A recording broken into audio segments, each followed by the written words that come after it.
Tackleburybug get the squeeze and he tryna put on a show. Buckle strapped like the Navy, extended clips on every pole. Nigga know about Bug Nation, when it's up though we don't go. Cause shoot a movie, hella clips and hollow tips could make a show.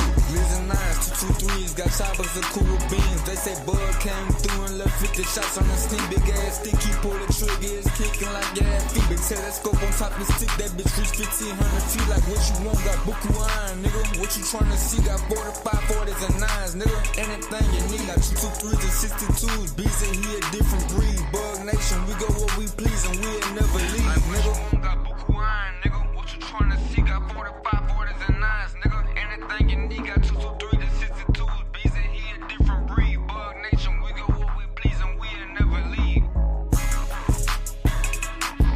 Bug Nation, we go where we please and we'll never leave. Bug Nation, we go where we please and we'll never leave, gang.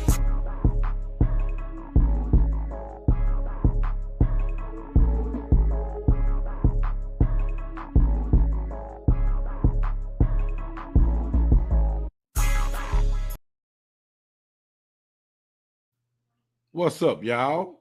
Welcome to another episode of Whicked Wednesday, episode 11. Grown folks talk tonight. I just would like to say this early in the chat. Some of you colored people, I despise you. I despise you coloreds. You 5 colors, you know who you are. Don't say you had a whole week. A whole, not a half. I mean like a whole week to figure out what you want to do, and then you ain't even tell me the last minute I had to call you. What up? What up? What the hell is a double up? What did I miss? What did I not see in the chat, Carletta? What did I not see in the chat? Because you referred to this earlier talking about a double up. Share the link. The link is already shared, it's up there. It's the first thing, it's the first chat. Let me go on YouTube and put it on YouTube. What is the double up?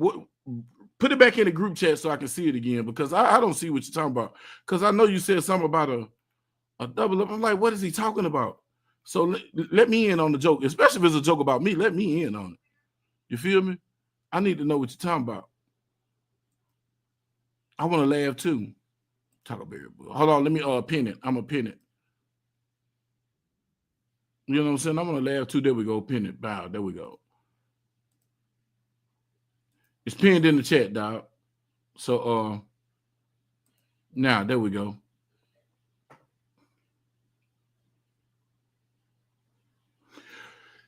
Listen. Tank, if you want to be in the group chat, I'm telling you now, Carl is gay. Ask Howard J. This dude is relentless, bro. There you go. He must have re-put it back in the chat. So I need to see what he's talking about, bro. Because Carl, I didn't see it. There was so much going on in the chat. Where's that, Carl? Oh, that. Oh, hell no. Carl, you wrong, bro. You wrong, bro. Look what this nigga just. Look at this nigga. Bruh. Me and Howard J. Fisting? I have been known to double up. Oh, wow. Well, I'm personally not into fisting, but we did talk earlier, you know, I would love to... He put my face, me and Howard J. So that you can explore that fantasy. And I just want to let you know, I'm against kink shaming. Okay. So whatever you're into, that's okay with me? Okay, man. Yeah. Nah, bro. See? Carl. Now you see what I'm saying, bro? Like, I don't need enemies because I can't be mad at nobody, man. Uncle Ben, shout out to Uncle Ben. Shout out to my boy Skilly. He in the chat. You know what I'm saying? Tank. This not funny, Tank. That's what he did to me and Howard J.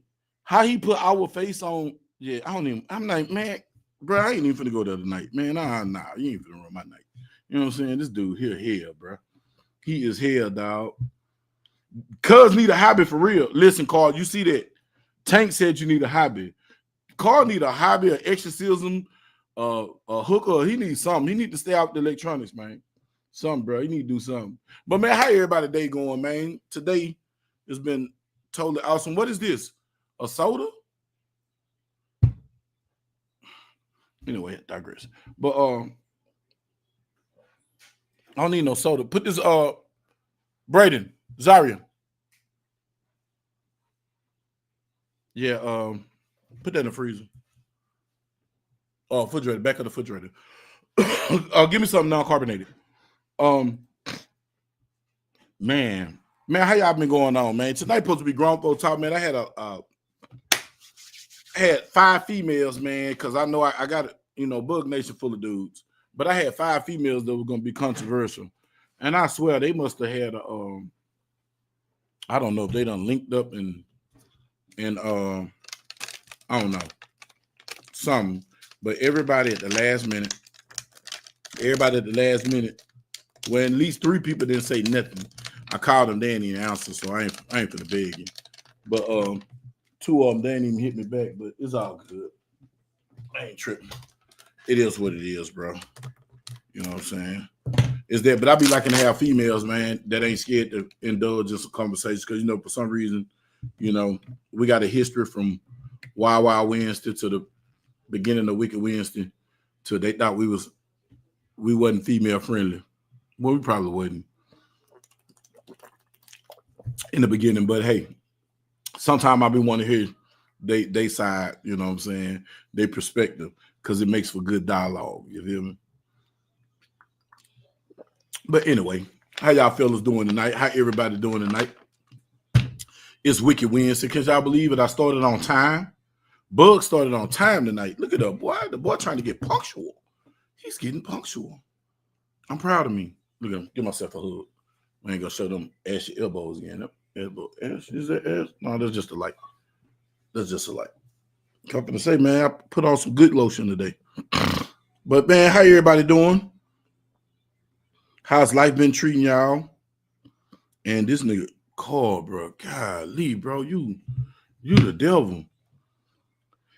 Okay, let's see what he got to say. I run businesses. I buy guns, work on electrical engineer, do household for 2 hours, 3D print. I have a hobby and then some. This is what I do when on my free time. I have free time. We don't care what you do with your free time, buddy. Nobody care because you do all that, dog. Man. And we know you're a gay stripper on the side. So what? Good. But you just put too much energy into these damn videos. You need to stop. Stop. I'm gonna tell Rachel to make you stop. Take your computer, because you out of control. God damn, I can't say it. I ain't gonna say I buy down, but I'm gonna say this here. Hey, look, my boy say, Carl, I knew all that, and still you need a hobby. Oh God.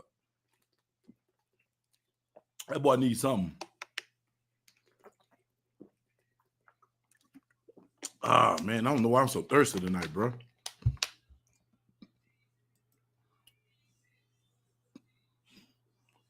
I can compete with your diabolical mind. If I would take the time and stop being lazy and take the time, see, you done up your game because you give me the old software and you on the new stuff.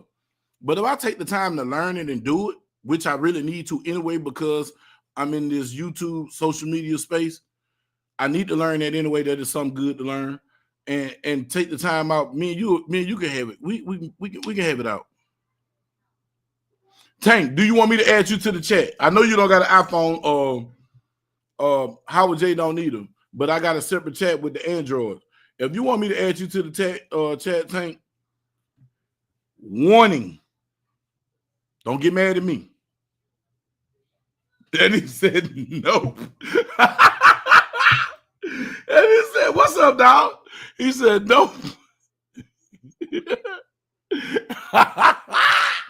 Cuz Howard J, did you see that video that boy put in the thing, man? He said no. Everybody said no. Say, Howard J, they asked me they asked me to put Tank in the chat, but Tank said no. Yeah, like I know I wouldn't get in that mug neither. Sometimes I be want to mute it. And I started it. That damn chat the devil, bro. I swear. If you got thin skin, man, bro, you'll commit suicide or you'll kill somebody. Because, man, Carl is horrible. Tank, he said, come on in, Tank. Don't be scared. Don't be scared, man. Don't be scared. And that's for the link call since you couldn't see it. So man, yeah, man.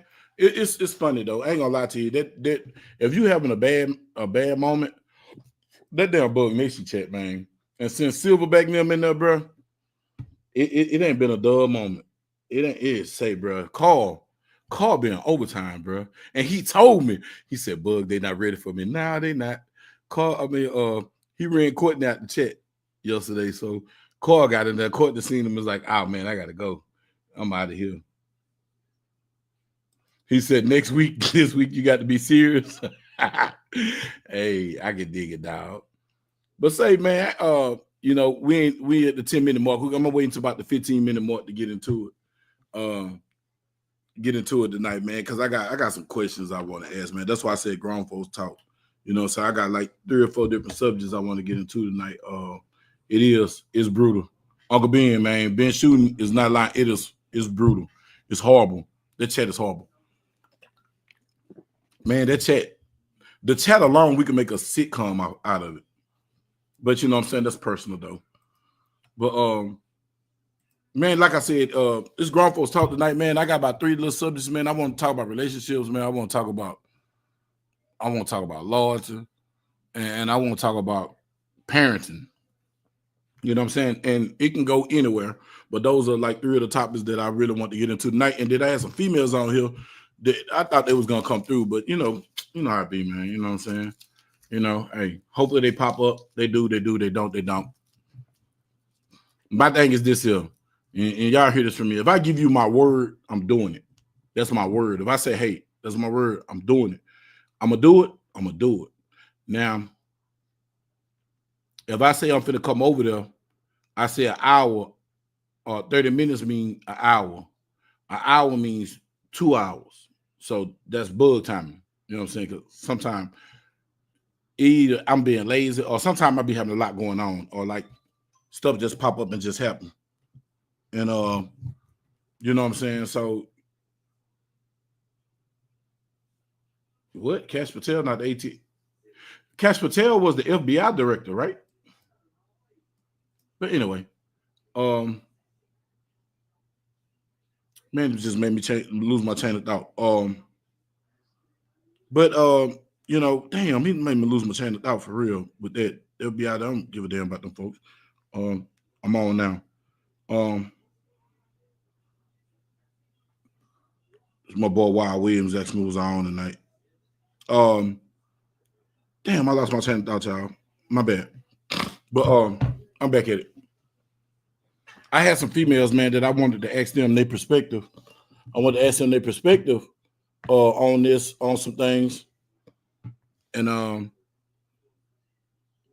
hey, didn't happen the way I want to. So what is this?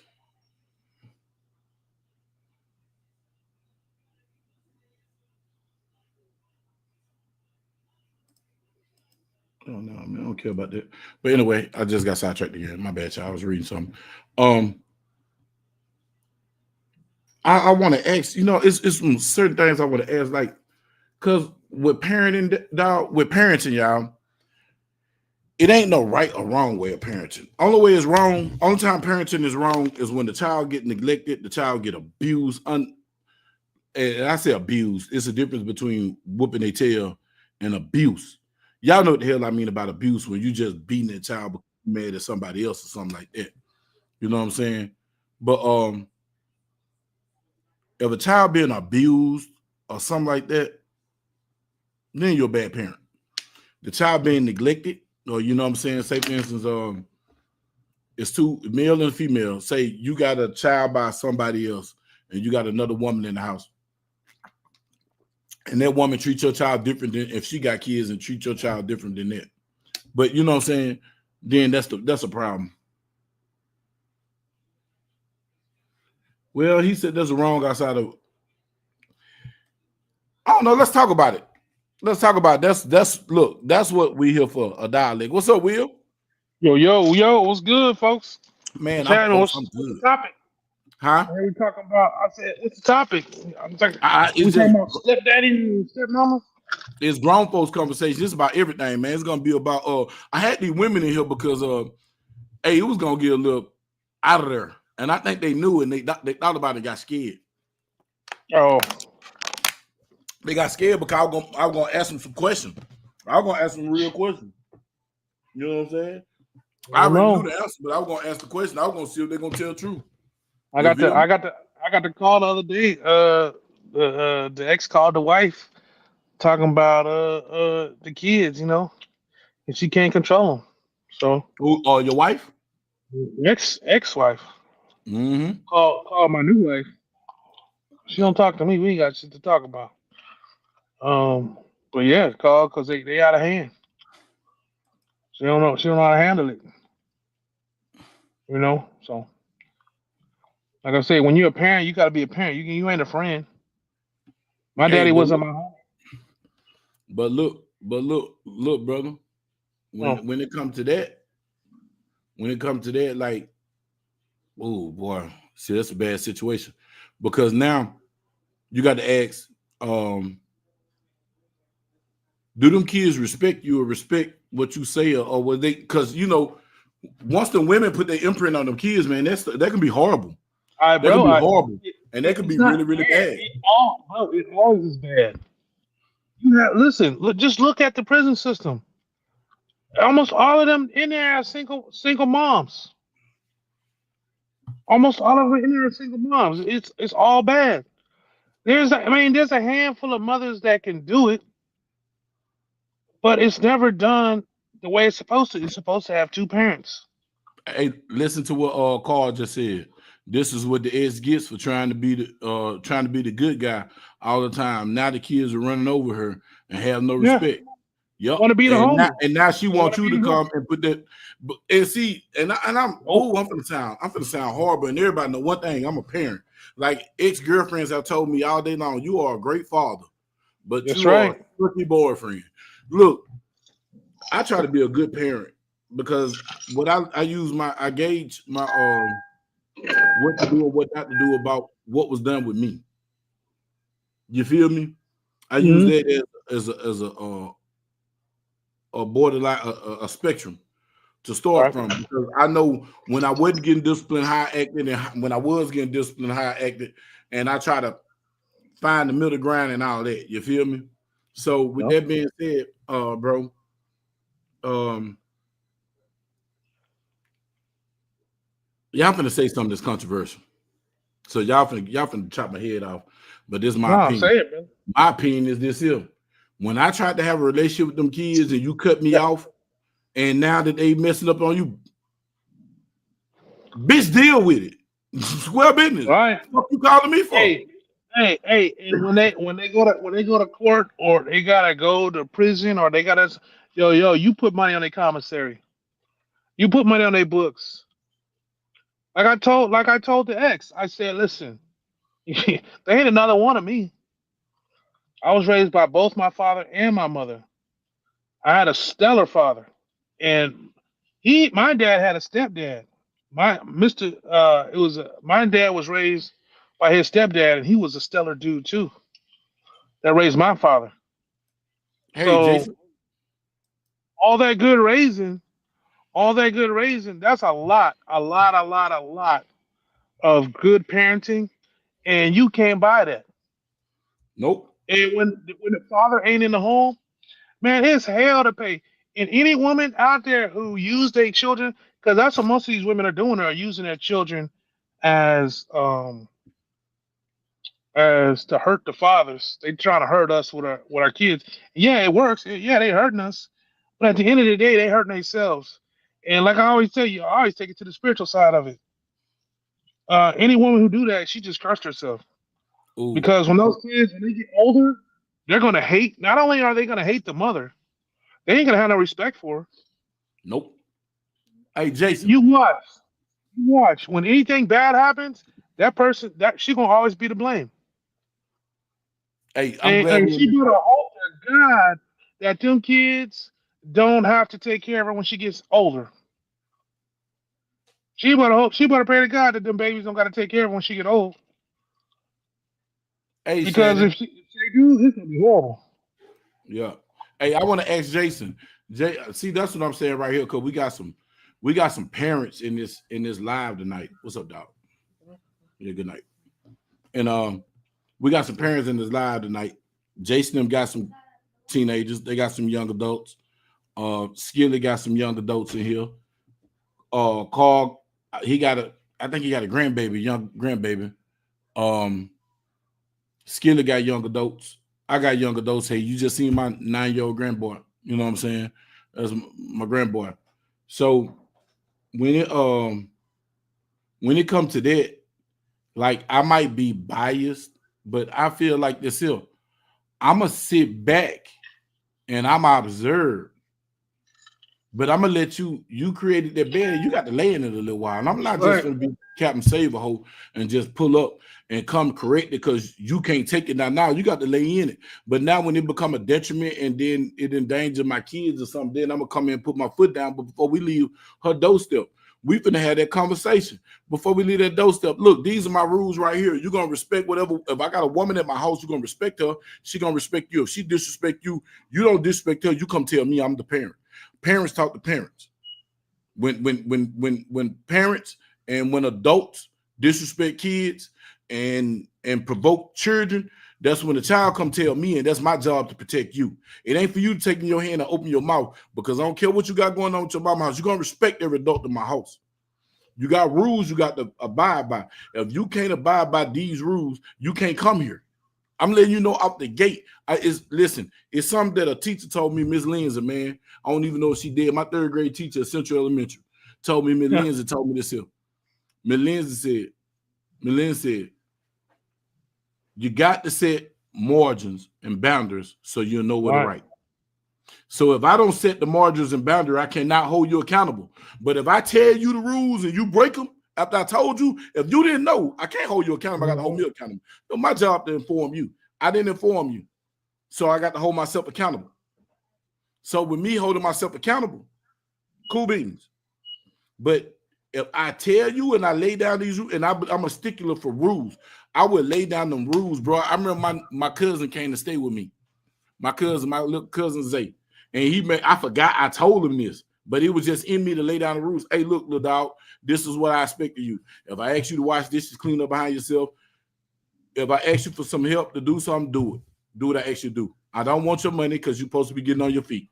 You need my car. You can have my whip like it's yours. Respect it. Treat it with respect. This is my house.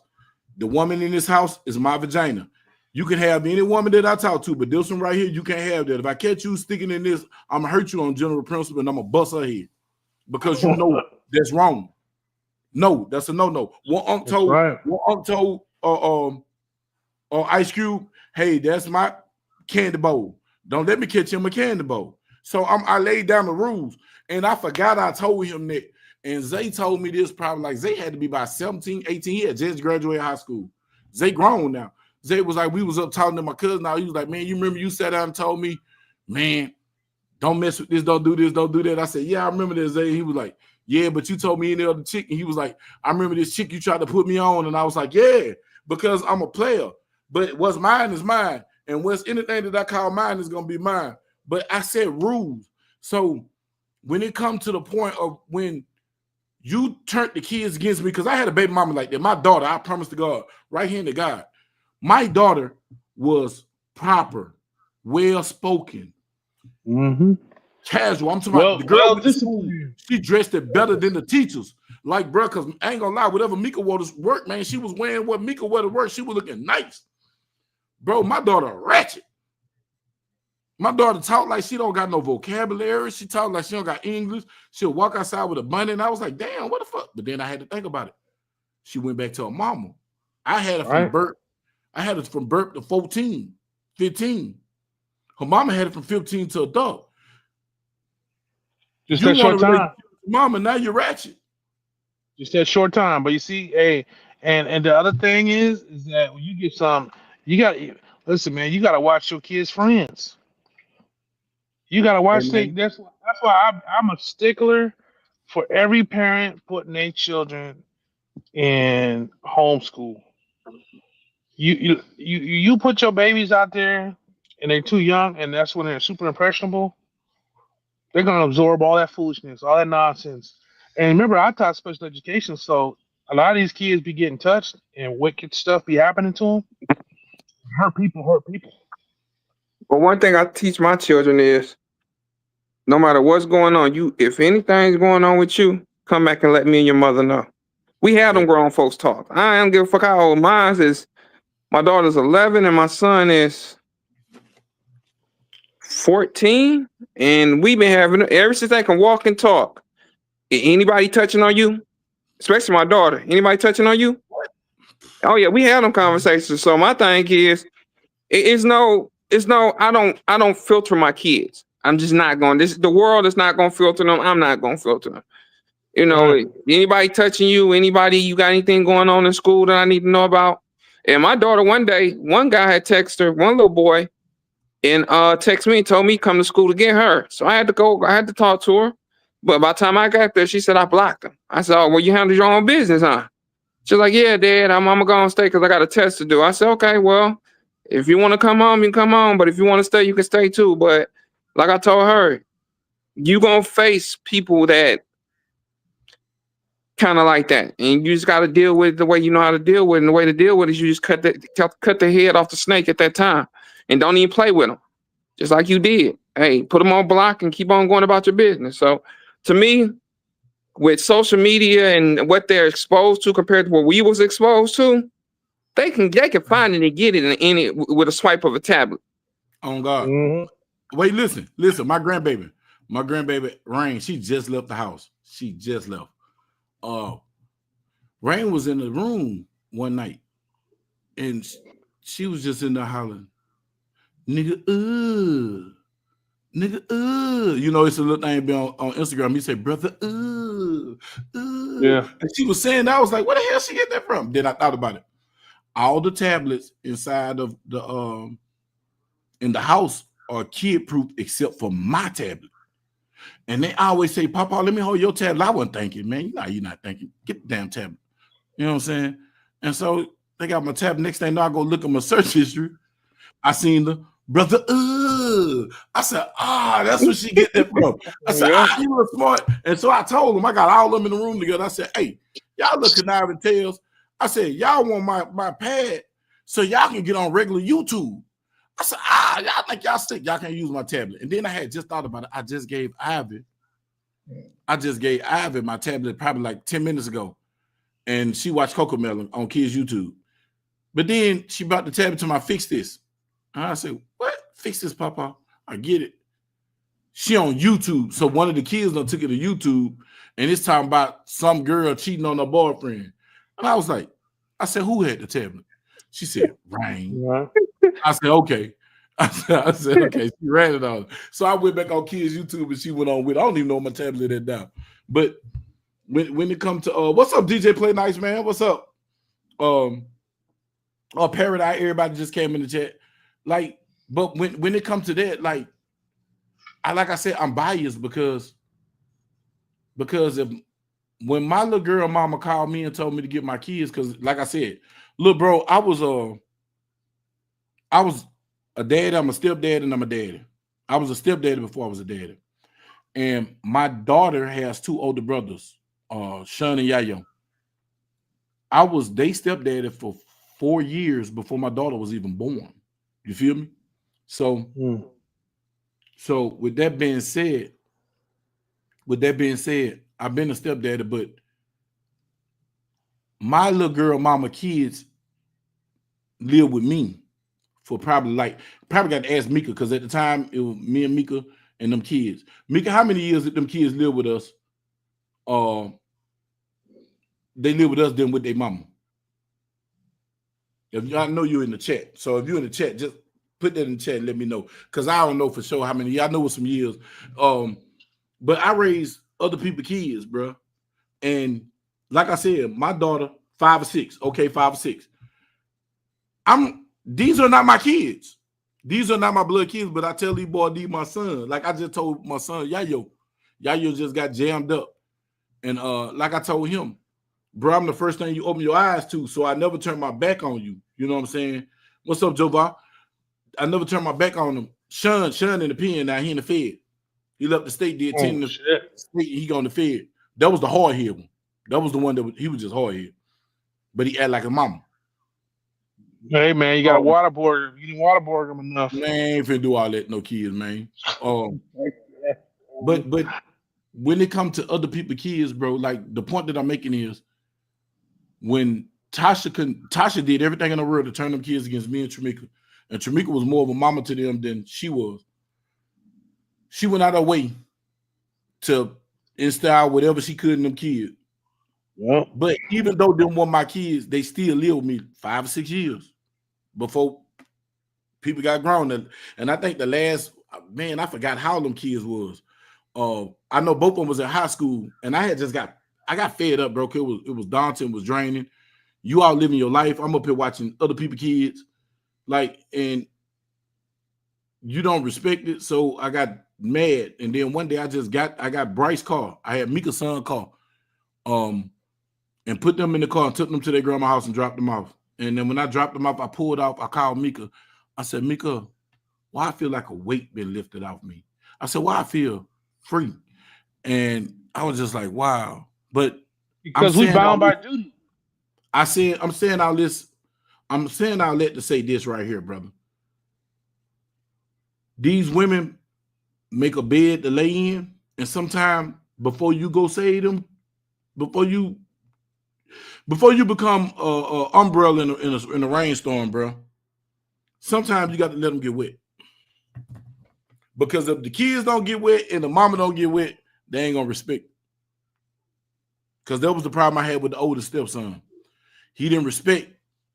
I'm putting penitentiary chances. I'm selling drugs and everything else and doing what I got to do to survive, to make sure that y'all stay in this house, to make sure y'all got running water. They can't never say they came home and not flicked up a light and the light was off. I can't say that growing up. You feel me? But to put you in that position, but you didn't respect it. And that's why I said what I said. Oh Lord, OG Tank, he got you, dog. What happened? That nigga got you, bro. That nigga got you, dog. He got you.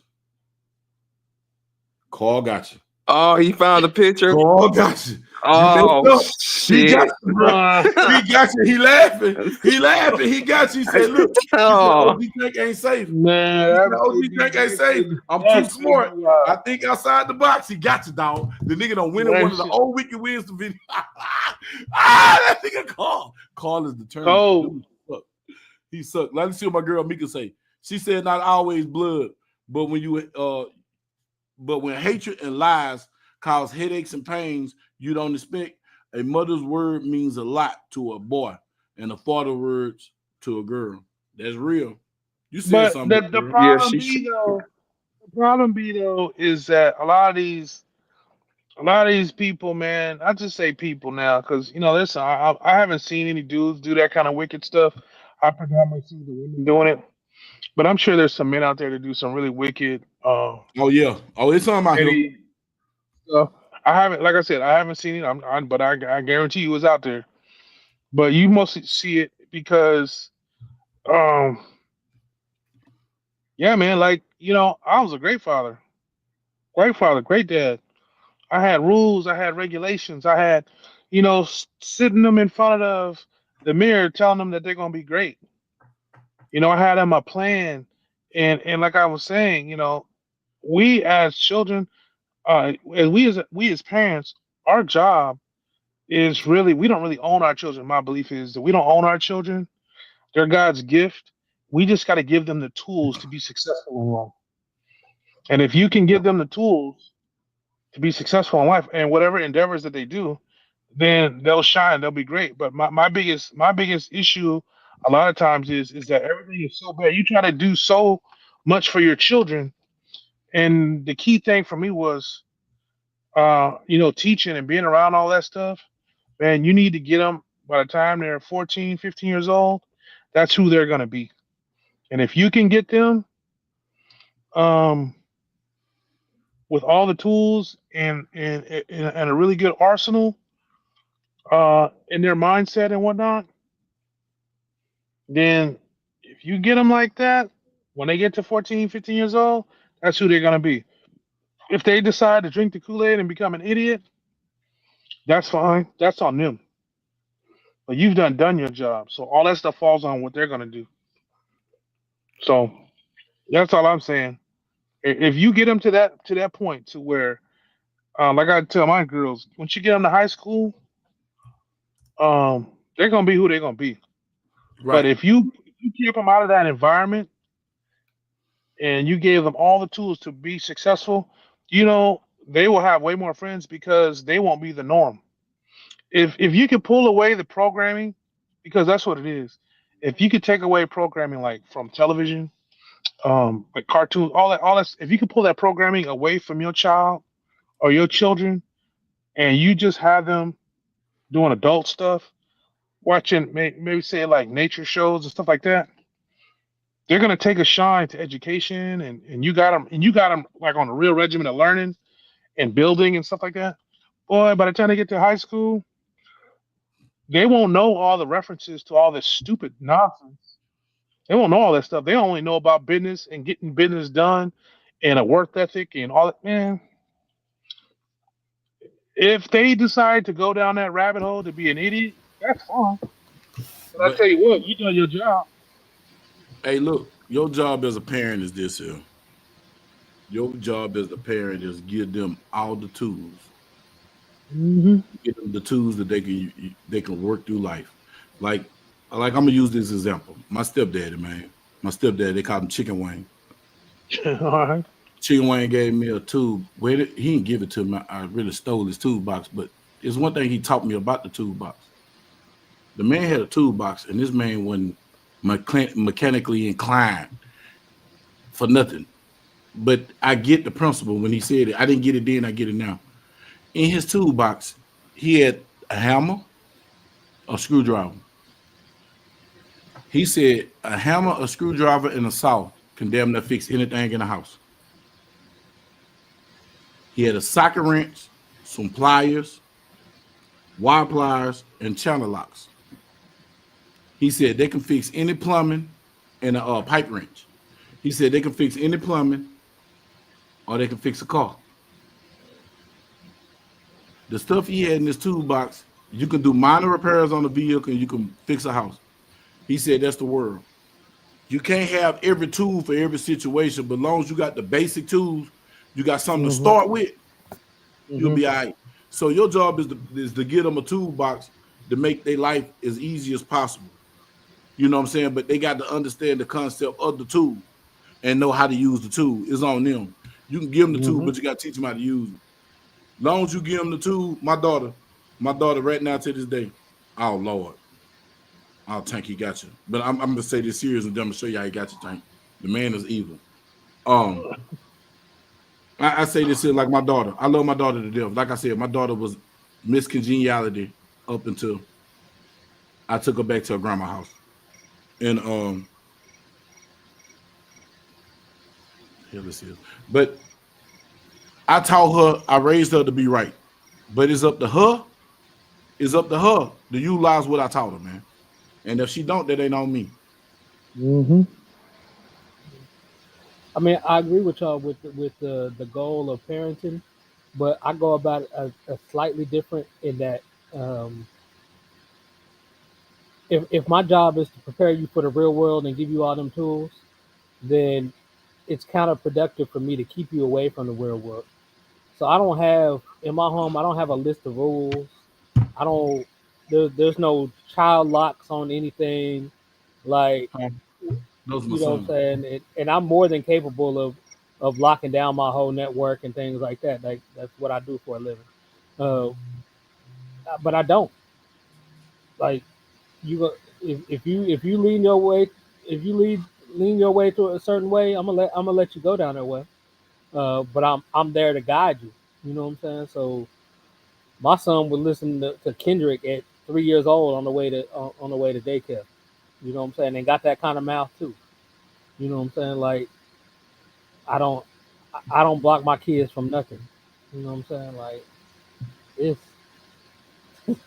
this dude right here, he got too much free time, man. He That got way too goddamn much free call. time, man. The So damn call, man. But on the flip side of that, like I set up real world Wait, let me see that again, scenarios. bud. Like I don't have nothing on my wall that don't say like don't cuss on my house. But come in here and say something else out the side of your neck and see if you won't get chopped. Why? Because that's how the real world gonna treat your ass too. So that's how I do my kids. Ask any of my kids if I don't went upside their head, they're gonna like, yeah, my daddy done did that. Yeah, and I'm gonna continue to do that because that's exactly how to work. Once you step outside this door, that's exactly the consequences of your actions. So I'd rather teach you that than somebody else. That's the deal, right? The deal is that it's better that me. I put hands on you because I love you. It's like I used to tell my daughters Yeah, all the time. Look, it's my disposition. It is my DNA to love you. There's only one man in the entire world whose job is to love you and protect you from any and everything with no strings attached, and that is your daddy. After that, it's your husband. That's the closest you're gonna get to a father is your husband. Because and the reason why a husband is so great is because that man really love you. He's in love with you. He's in love with you. So, or he made a deal with you, or you made a deal with him, and you guys are on. You guys made a deal. But other than that, there's only one man in the whole world that's designed to love and protect you for nothing other than showing honor, and that's your father. That's And you it. know what's Whether so it's crazy? son or daughter. And you know what's so crazy? I had this discussion with my daughter probably like a week ago. My daughter and my son had me so like Mika had told me, she said, why you let them make you so mad? And I was like, you don't understand why it pissed me off so much because I I know the greatness that I know the potential that they have, and I know the greatness they All have right. in them. And when they don't do it, man, it just disappoint me because it ain't because you ain't doing it because you can't. You choose consciously. You know what I'm saying? See, I keep telling everybody, Mm-hmm. ignorant means lack of knowledge, Mm-hmm. but ignorant that means you know what the hell you doing and you just chose not to. You yeah. feel me? And that All right. bothers me, and it would bother me, bro. And I had to let it go and get to God because I told my daughter Mm-hmm. she had made me so mad, bro. Um, I told my daughter, I said, man, you know what? I can't even be mad at you no more. I love you, bro. And I left it at that. Then But I pulled up at her house yesterday because I just wanted to see the kids. She was asleep. So she pulled up at my crib, but I wasn't here. I had got in. I just got in and they was here when I got here. But she didn't tell me. You tell other people, hey, I pulled up because Dad pulled up at my house coming now. Let me tell you something. You my daughter. I don't give a damn. You got a house. I feel like pulling up and pulling up. Give a damn. I don't have to call you before I come. You never had to call before you come to my house. man, boy, let me tell you. I was like, but you didn't tell me that. And then you asked me for some money. I'm glad I ain't had no cash. Because if I'd have gave you that cash, I'd have felt played. So I'd used and have felt abused. played. I'm glad I ain't had no cash. Bro, you No, know what I'm I saying? mean, Yeah. dude, you know the crazy part is that like I used to tell my daughters, man, like everybody ain't got good daddies. No. There's a No. lot of people out Hell here, no. their Hell daddies is no. pieces of shit. Like I agree. you wouldn't give a rat to that man. But you got a good daddy. I used to tell him, I said, yeah, you talking all this noise. Your mama allow you to do all this stuff. I say, man, all the little kids when I was growing up and I was teaching, excuse me, man, they wish they had a daddy like me. They wish I was their daddy. Hey, man, I know they wish I was their daddy. It's like Mr. Williams is always here for us. He do this, that, and the third. They wish that I was their But daddy. So, but you know what's so crazy though? And mm, you know why the women do that? The women be jealous of the they just do kids that to hurt you. because they didn't have a daddy like that. Like like some of these girls didn't have daddies because of their mamas. And they really need to look at their mama because I promise to God, bro, Trying to tell you. if I wouldn't experience the life that I experienced, if I wouldn't experience the lights I experienced, bro, I would abandon my kid. You know what I'm saying? I ain't gonna lie to you. I'd have walked away because I ain't gonna lie to you. It was easier to walk away from her and not deal with them kids and not deal with her. Yeah. It was like I had got to this point with my daughter and my grandkids. I had got to the point to let her know I not deal with them, just not to deal with you. And I was like, man, I never thought I'd get to that point.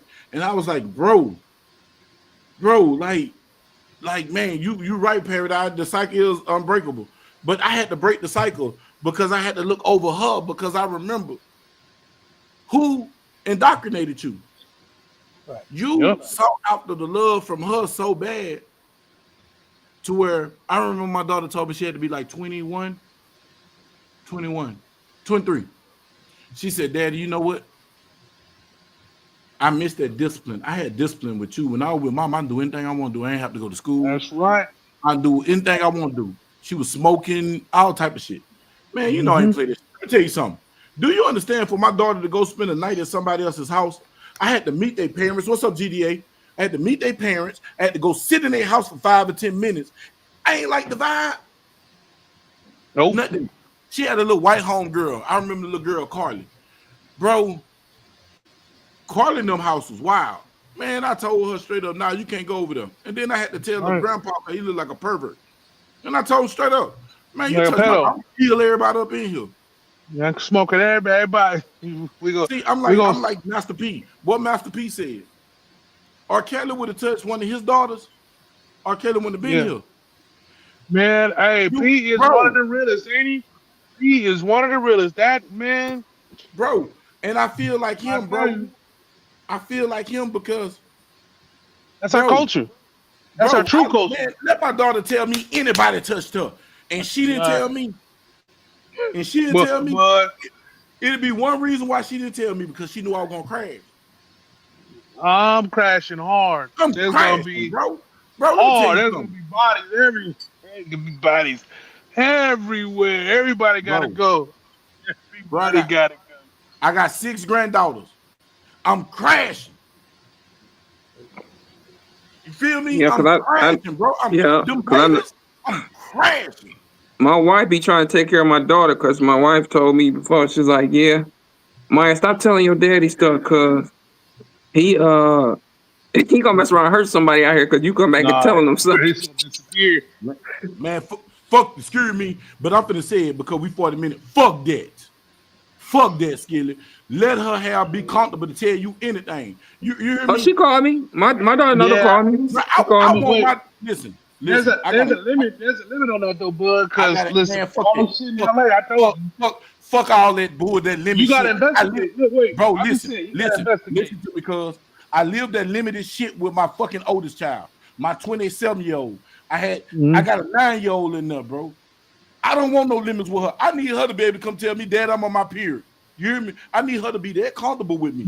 No, that's not what I'm saying. I'm agree with you on that. I'm just saying when they bring an accusation, you gotta do your research because you can't be putting innocent people in the ground. But because in LA, I seen a lot of that stuff. Be like, that man did this to me. But listen. See, now it's 4 men on this thing. It's 4 parents. It's 4. All of us got kids. All of us got daughters.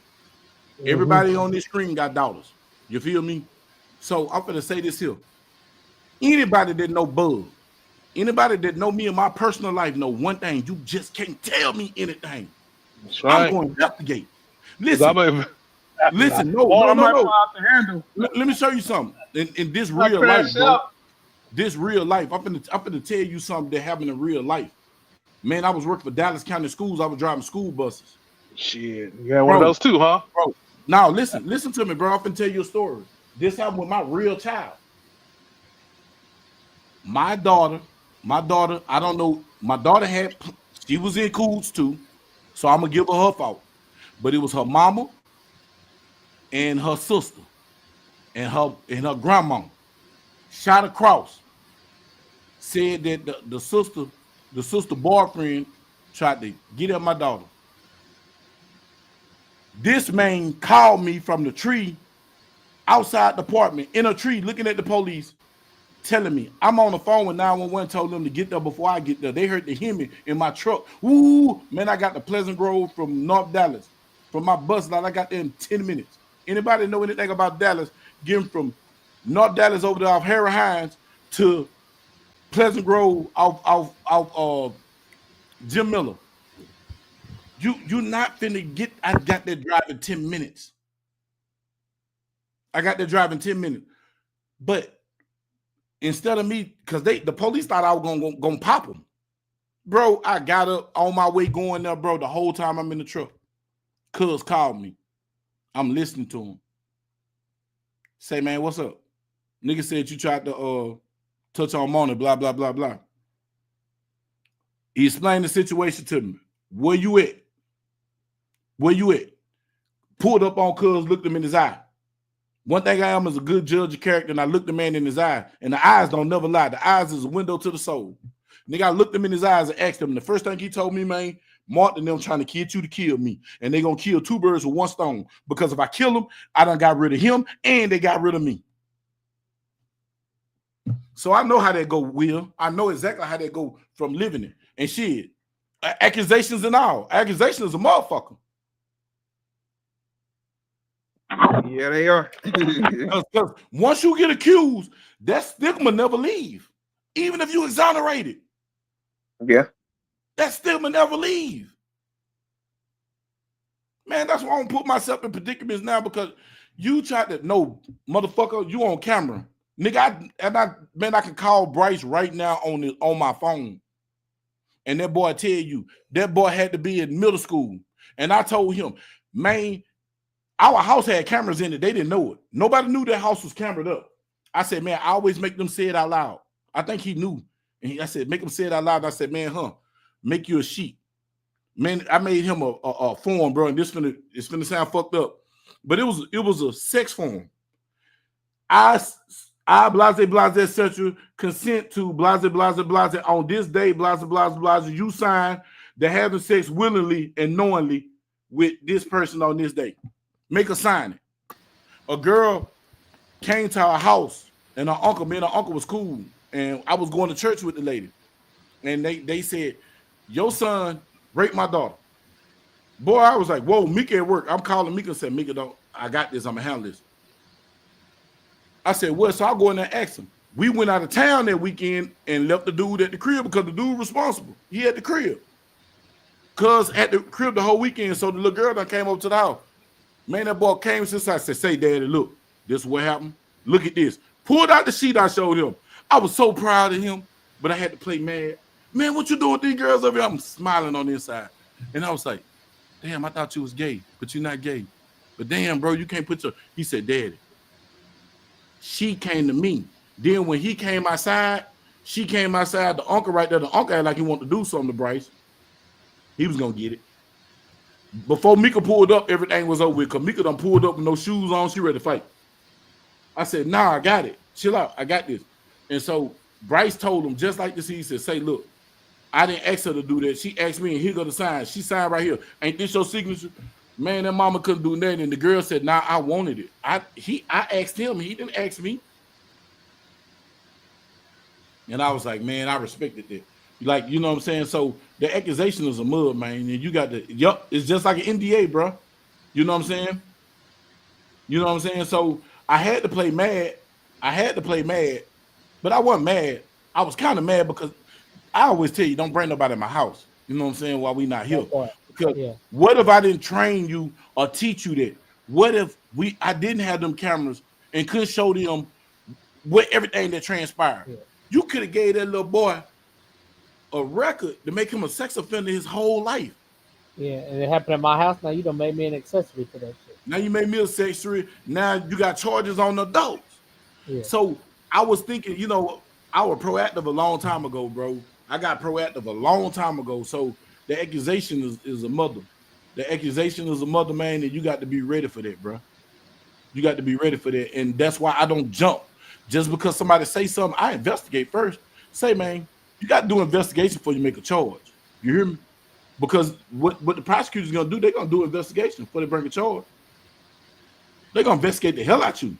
I got to do investigation. I'm just gonna jump out there, jump stupid because you told me something. Hell, my daughter set up and told me to beat up her baby daddy. But I think that's just more of a personal character thing. Like that's just how I respond in life to things. Yeah. I don't go half cocked. Like if you just somebody that's not like that, that's on you. I don't know. If you just somebody that react, Mm-hmm. good luck.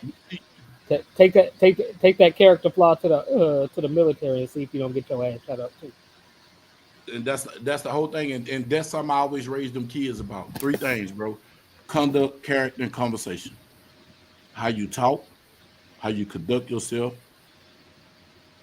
and your character. What you stand for. What you stand for. Your character gonna be tell me what your character is I know I can steal Tank money because he left it here, but I don't. I know I can steal it and get away with it, but I don't because that ain't who I am. Right. You feel me? So you know what I'm saying? And bro, like the accusations, man, you got to watch it. That's why I want to be able to talk to my child. I learned from the stuff I learned from my first daughter because I didn't know how to deal with a daughter, man. You know what I'm saying? That little girl made me soft. You feel me? When I found out I had a little girl, I turned soft. I turned to a straight vagina. That little girl had me wrapped around her finger. Yeah. I think every man need a daughter because you learn things about yourself That in part. the process. That part. I learned a lot about myself. I learned that I was a womanizer. I hated women. Like I had some deep rooted issues, and that little girl made me address all of them. Because how can I have these issues and I got a daughter, I got a queen in the making. Now I gave her her dresses and all her etiquette. It was up to her to use it. She'll go back to it. Hopefully, Yeah, yeah. she'll revert back to it because you always go back to your training, bro. You always fall back on your training. That's where the shooting. That's with anything. You go back to your training. So hopefully you'll wise up and get tired of making the same mistakes. You go back to your training. But I tried to make a queen, bro, and I got another one here. I got a second chance. You know what I'm saying? My little 9-year old when she finna be 9. You know what I'm saying? My 8-year old. I got another chance, bro, to make a queen out of them. You know what I'm saying? And I learned from her because I thought teaching my oldest daughter exposing her to too much, I overexposed her. But you know what? I'm not gonna overexpose this one. But you know what I do with all these kids? I keep it real. I don't lie to them. I tell them straight up, this is what's gonna happen, cause and effect. Don't do that. You do that, this is gonna happen. And then if you try me, I'm gonna let that happen for you can know its consequences, whatever you do. Because we live in the world where people think there are no consequences. When my daughter was growing up, I had locks. Like they were long, they were down to my butt. So like I'd wake up and have barrettes all in my hair and shit. You know what I'm saying? Like I Hey, can't tell they you do how many that. times I don't watch fucking Disney Princess and fucking Barbie and shit, fucking little tea parties and I shit. was just Like, gonna say that, but what about them tea parties drinking the yeah. invisible stuff out the stinky cup? Hmm. Yeah, and you know what? Those are some of the highlights of my life, bro. Yeah, I'm yeah, combing the dog hair. You hear me? yeah. Combing her hair. Listen, hey, my grandbaby right now make me put the baby to sleep. I remember one day I bought them some dogs, and she gonna walk up to me. The dog got a little bald, and they be making a little noise. I'm glad it ain't in my house no more because the damn dog creeped me out. And she gonna say, "Feed my baby." And then even my granddaughter's in there now, Harmony. Harmony say, "Feed my baby, Papa." I'm like, what? I mean, feed her, feed the baby. I'm like, girl, you better get up my. And I was like, okay, let me feed the baby. I fed the baby. I seen it made her smile. She done ran out soon as she left, and I seen that she want to step me in the damn baby. I threw the hell out that dog. The hell out that dog. Get this damn dog away from me. Hell with this damn dog. You know what I'm saying? And so, she forgot about me about 20 minutes after she forgot about me. I slung that motherfucker. I ain't seen that dog since. You know what I'm saying? But yeah. My But my daughter used to love some Teletubbies. I can't stand that goddamn cartoon. oh man, please stop. And Teeny Weeny, those the little gay one. And my son Yayo must my daughter next to the oldest brother, he liked the Teeny Winky and the Teletubby. And he used to piss me off. And the only reason why he liked it because it pissed me off. And I used to go into a rage, like a roared rage, whenever man, I hated Teletubbies and I hated Blues Clues and Dora the Explorer. Yeah, Oh, bro, them things like they piss me off just thinking about Blue's them Clues now. wasn't too bad, but yeah, Nah, I didn't hurt the baby doll, dog. I just threw it, man, because it was pissing me off because I had to hold it. Say, he said the toilet babies. Say, man, I hated them things, bro. And now, let me tell you who I starting to hate now. Now I like Miss Rachel. That's my youngest granddaughter, Miri. She like Miss Rachel. But this Yeah, damn them Teletubbies was weird as fuck. Yeah. but this Coco Melon, I hate Coco Melon. I Oh swear. yeah. And my grandbaby Ivy, it's like she addicted to it. I hate Coco Melon. Ivy will have Coco Melon on in every TV and every tablet in this house, man. There's a lot of tablets and TVs in here. And I'm like, man, come on, every room you go is Coco Melon. She have it so bad that on the AT&T, when you turn your TV out, it go on to the most watched channel. Yeah. Pop it on, it's on Coco Melon. It's on the man. Whew. Yeah. Anyway, I digress, man. I just had a moment, man. I had a moment, bro. I had a damn moment. But I hated the Teletubbies was weird. Um, I think Coco Melon gay too. It's like all these cartoons gay. They gay, bro. And I don't got nothing against the gay blades. Do y'all thing. It's just I think it was gay. That's my thought. That's my opinion. It don't reflect the other members on this panel.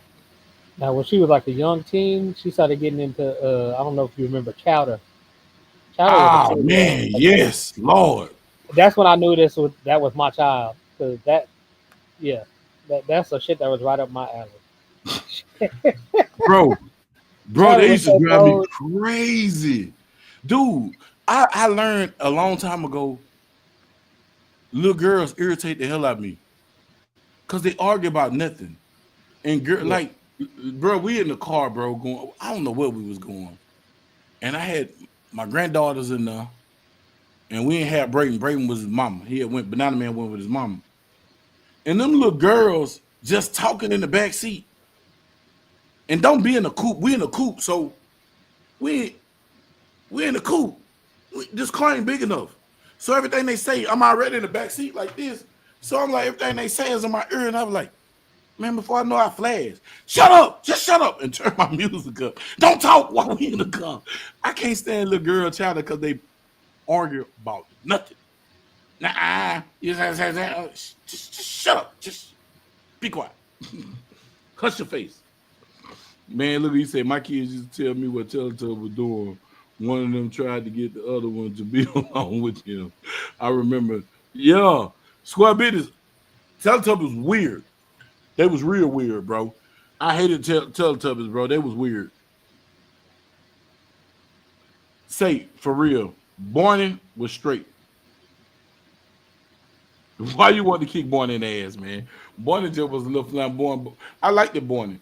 I'm gonna tell you what I really liked. It was on PBS. I like the Sesame Street. Oh yeah. Sesame Sesame Street Street and taught my Electric daughter Company. how to read. Like like Count Dracula. Count Dracula taught her how to count, and she learned how to read from Sesame Street, bro. Watching Sesame Street. We used to watch it on PBS. This Yeah. pre-tablet days. Hey, I grew up on KERA. Well, you know what I'm saying? Hold on, man. Tank. Tank.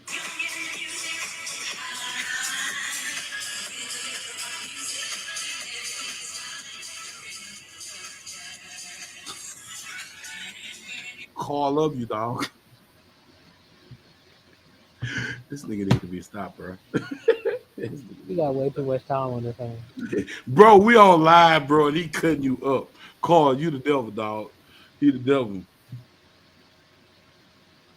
Look, fuck. Yeah, man. Count was funny, bro. I like the Count Dracula, bro. Like, I hated Blue's Clues though. Blue's Clues just drive Oscar me the crazy. Grouch was the main one on Sesame Street. I watched Sesame Street because of Oscar. Yeah, bro. Now Yeah. we done got on them kids. We done got on them damn kids and some of these trifling ass women. But one other thing I had wanted to talk about tonight, brothers, was was I'm gonna ask a question. I'm gonna pose a question and y'all tell me. All right. Say for instance, how can I say it ain't dating, but you just met somebody and you trying to get to know them, right? Y'all in there getting to know each other phase, and in the get to know him phase, you chilling one night and you bust them down, right? You feel me? Hmm. Tank, you hear me? Yeah, So yeah. you on the Netflix and chill stage to everybody in the chat, but you got a moniker of what you say before you indulge in any sexual activities with somebody. You'll be like, hey, um, you don't got nothing. I'm clean, blah blah blah, etc. Blah blah etc. Do you got some? They now, or they don't answer. But then they steady to go forward. They go forward with the act, trying to go forward with the act now. Now they never asked you a question, but they did it in such a slick way to where to how I'm trying to word it right, to where it just went over your head. You know what I'm saying? You know what I'm saying? They did it so slick to where they didn't answer your question, but it seemed like they answered your question. Put it like that. All right. So I'm gonna put it like that.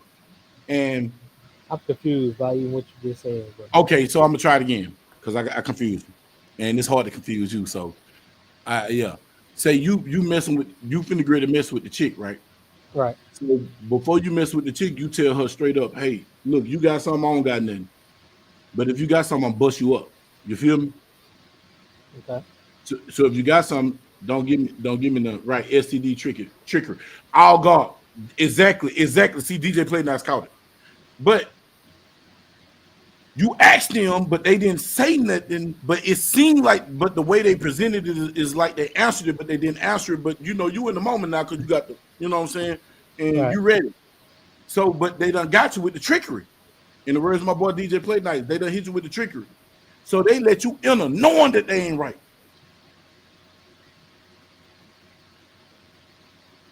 Knowing they ain't right. Knowing that they contaminated well. Their well is contaminated. It's poison. And it's one of them poisons that keep giving. It don't never go away. You feel me? Ain't talking about HIV or nothing. Might be them, the simplex B or something like that. You know what I'm saying? Right. Right. Yeah. Something like that, or some that just keep sharing and sharing and sharing. It don't stop. That part. Rocket Baby don't stop it. You know what I'm saying? Yeah. So I pose the question.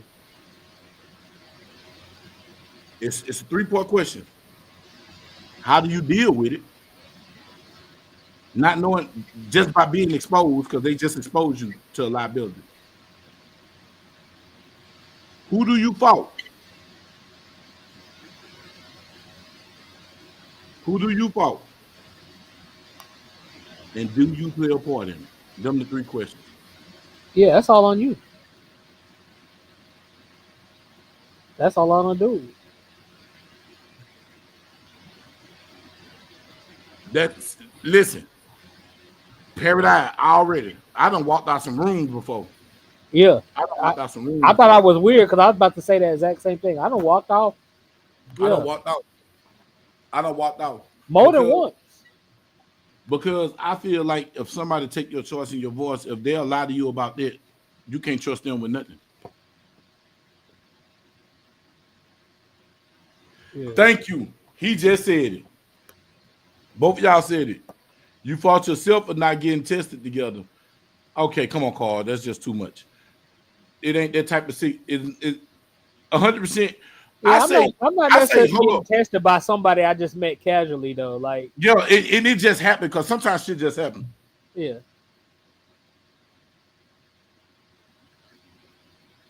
I got you. That's what we used to do. Our first date used to be the Dallas Department of Human Services on 35. If you I'm from about to say Dallas, right there you on know what 35 35 down is. from Greyhound and shit. Trailway. No. 35 out up there by Empire Central. It's the big brown building. Health and Human Services. The bottom floor to the left is the VD clinic. You go on the 3rd floor to get their real testing for Yeah. hepatitis and all that good stuff. That's the $70 test, but the $20 test is downstairs. I don't know how it is now. This was almost 20 some years ago. A Jimmy hat can't stop genital warts, APV, and blue waffles and all that shit. Man. It don't stop there. I'm sorry to inform you. Now they got diseases that condoms don't stop now, bro. The fact that I'm gonna say this here, this is my perspective. This is my perspective on the three-part question I asked. I say it's your fault. It's your fault because you should have got a definite answer. And I say it's their fault because they should have told you. That's just like I'm gonna throw this in the mix too. That's just like a tranny. A tranny should tell you they to my getting ass ain't no. You should tell me straight up when I meet you. Hey, look, and you thinking that's a woman because that means that you mean that person on false pretenses. You should tell somebody, hey, I'm a man. I'm a transformer. I'm in disguise. Just not a robot. I think it's your obligation to tell somebody to give them the choice and the voice. Because so I come down two different ways on that, right? Because some are more passable than the others. So the ones that you really can't tell, I agree 100% with you. But some of these motherfuckers out here got straight Adam's apples and shit, the 6'7". You know what I'm saying? Like, come on, nigga. Like, you needed somebody to tell you what you can see with your own two eyes. But hold up now, hold up. Let's just say I'm the devil's advocate. I feel like whether you can see it or not, if you posing as something you're not, you should tell somebody. And I don't advocate violence for nobody, but if you fool, like I seen this on the balloon pop.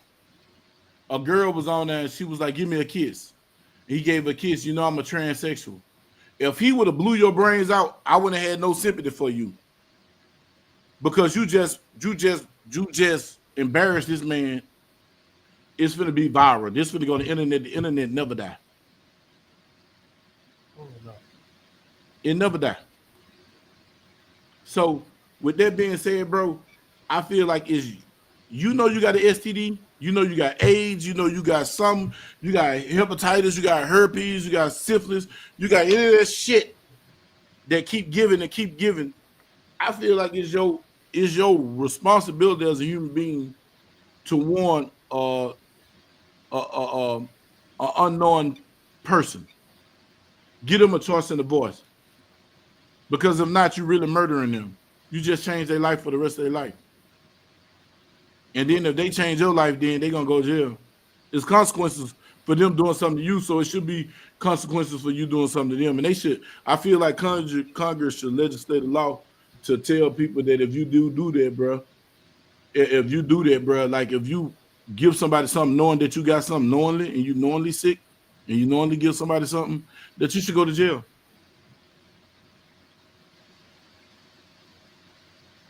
Like he just said, you get any of them H's, you got the gift forever until you leave this earth. You leave this earth, bro. So I don't know. That's why I said grown folks conversation. Like I want to talk about a lot of stuff. And like I had some female, man, I wish they would just pop through. Man, probably done snuck and looked and jumped out. I was like, I'm glad I ain't going up. But yeah, man. So how do y'all feel about that? What do you feel about that skill in tank? I mean, Mika, some people is. I don't know. I ain't never really been like that. Like I said, I done walked away from some shit. Honestly, if it's too easy, I'm gonna walk away from it. Mika said too many people wouldn't have fucked in and everybody. They're mindless and careless. Man, that's why I believe in big discipline. Like I just told my son this, bro. I just got promised a week ago. I just told my son, man, don't give everybody that cock, bro. Especially if you slanging that thing the way you slanging that thing. Yeah. When you know what to do with that thing, bro, man, don't give it to everybody because when you discharging up these folks, you leaving. Typically, mindless and careless people are mindless and careless people 24/7, not just in this particular aspect that we're talking about. So I already count them out anyway. I was just gonna say they ain't even a fourth out. Yeah. They ain't even fourth out because I seen this Instagram where a guy the girl's supposed to flew the guy out to come bust her down. Then she brought in a friend, and he told her now. He didn't want both of them, and everybody in the comments was like, "Man, you should have hit her. You should have hit her." I was like, "That's what's wrong with you, penis-led people. Right. Everything that look good ain't good for you, dog." Right. Yep. Bruh, listen, man. I remember this was like in 2000. I met this chick. She's a model. She's still a model to this day. Where she ain't modeling as much now because she's older now. But I met her in 2000, bro, and she was a model. And my boy Jimmy can tell you this. The chick came to my crib. She was a bad model. My daughter was there. My daughter was there. My daughter looked at the girl and said, "You ugly." Now this is a beautiful chocolate, beautiful. I mean, this girl was fine. And my daughter kept saying she ugly, and the girl got mad. And so I walked in my room, but I came back quick. And I seen her grab my daughter and was told, "Look, girl, you're gonna stop calling me ugly." And I mean, she was just being mean to my daughter. So my daughter saw me and smiled. And Moni went and opened the door for her and said, "Get out." And then I said, "You got to go." My daughter said, "You got to go. You got to go. You put me out for your daughter." Yes, I'm putting you out for my daughter. Boom. Put out, shut the door, never talk to her again. Then it was this other chick. She was a model. She ain't modeling no more. But she turned out to be a stripper. She turned out to be a video vixen, a stripper a little later. But we got all the way to the house, and it was my partner at the time. His name was Yellow D. Yellow D, and me, Yellow D, and Jim at the house. I was finna go to work, and my homeboy BJ. We was at the house. I'm finna go to work. I got right there, like this here, y'all, and that baby said, and I was like, "What the?" I mean, nothing. But it turned slap off like the battery. Somebody stole the battery, and nothing. I couldn't jump start. I tried to, you know what I'm saying, jump started with the battery pack. None of that. I was like, "Man, what's going on?" Then my boy Yellow D walked in there and just I walked to the bathroom because coming out my room, the bathroom here in Yellow room was right here. Yellow came out his room, and then it caught me right there in the hall going to the bathroom. He said, "Say, bro, you didn't get hard, did you?" I said, "No." He said, "Bro, the same thing happened to me last week." I looked like last week. He said, "Yeah, she'll flip her." I said, "Yeah." He said, "Yeah." I said, "Man, I'm gonna put out." He was like, "All right, I put out." So I ain't gonna say my homeboy name, but my other homeboy had took and busted down. But I'm gonna show you how God worked. I couldn't get aroused for nothing for this woman, but my partner hit her. My partner got burnt. My partner got the trifecta. He got gonorrhea. It was gonorrhea, chlamydia. It was gonorrhea, chlamydia, and I want to say HPV. He got the trifecta.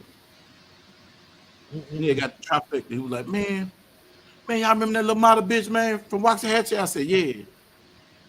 Man, bitch burned me, bro. I said, let me see your paperwork. I see in the paper. I said, whoa. I said, whoa, nigga. The closest First thing of to all, the let's go backwards on that conversation. Model from Waxahachie. Boy, that right there say everything I need to know. But listen. If that shit right there ain't a red flag.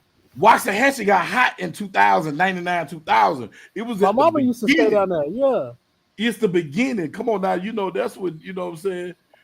That's the beginning. You know what I'm saying? Yeah. You know what I'm talking about? Navarro, it had just started getting hot like 2000, my nigga. So come on. Yeah. But if you know now, I wouldn't talk to nothing from Waxahachie. But Navarro is motherfuckers that's not really from there. They from around. We talking about the native Hatchie folks? Yeah. Nah. Hell no.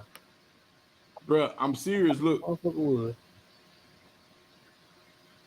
She said, "Oh, in the beginning of 2000." She said, "Wait a minute, let me see this. I didn't even see you put that up there.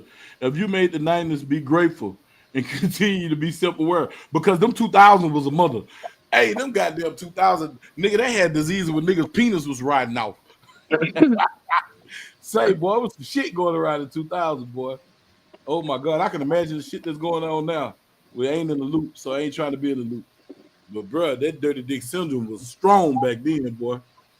Nigga, I remember me and my partner them, bro. We used to be about 15 deep going to the clinic, man. We had to start going to the clinic so much because I'd be so scared of rubber bust. I'd be imagining the symptoms because I'm listening to these fools trying to run down there. That woman said, ain't nothing wrong with you. If you stop letting us shove these Q-tips up your thing, it'll stop hurting. You're retarded. Q-tips, you got that much Q-tip up in you, boy. Oh my God, boy. This nigga was putting all kind of shit up his tip, man. No, you're not listening to me, man. To do the test, bro, they used to stick a piece of Q-tip. When they did. Bro, listen. Yeah. You're not hearing what I'm saying. We was going there like twice a week because during the week we worked. So we did the parties on the weekends. So we'll hit some Friday. If I hit some Friday, I'm not hitting nothing. I ain't hitting nothing the whole weekend because I need to make sure that if the rubber or something broke, I need to know who did it. You feel me? So I ain't hitting nothing.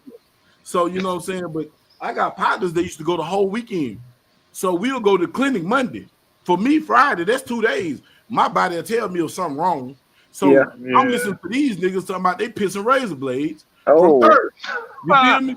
So now I'm spooked because I done listened to these niggas' stories. So now I'm getting some. Hey, now I'm getting phantom symptoms because I'm listening to these niggas. Now I'm thinking this nigga pissing razor blades. Hey, man, that's what happened when you pull hoes out of Coach's Corner in the Cliff Club, though. Say no, nigga. You stay out them places, you be all right. No. Let's get it right. There was them hoes from the Spy Club. There was Park Avenue. Nah, you don't know. I used to think that too. You don't be doing this shit at Park Avenue. Man, you don't know. Them brides be burning too. Them brides be burning too. I used to work with teachers. And let me tell you, man, you be thinking, oh man, it's a nice little librarian, right?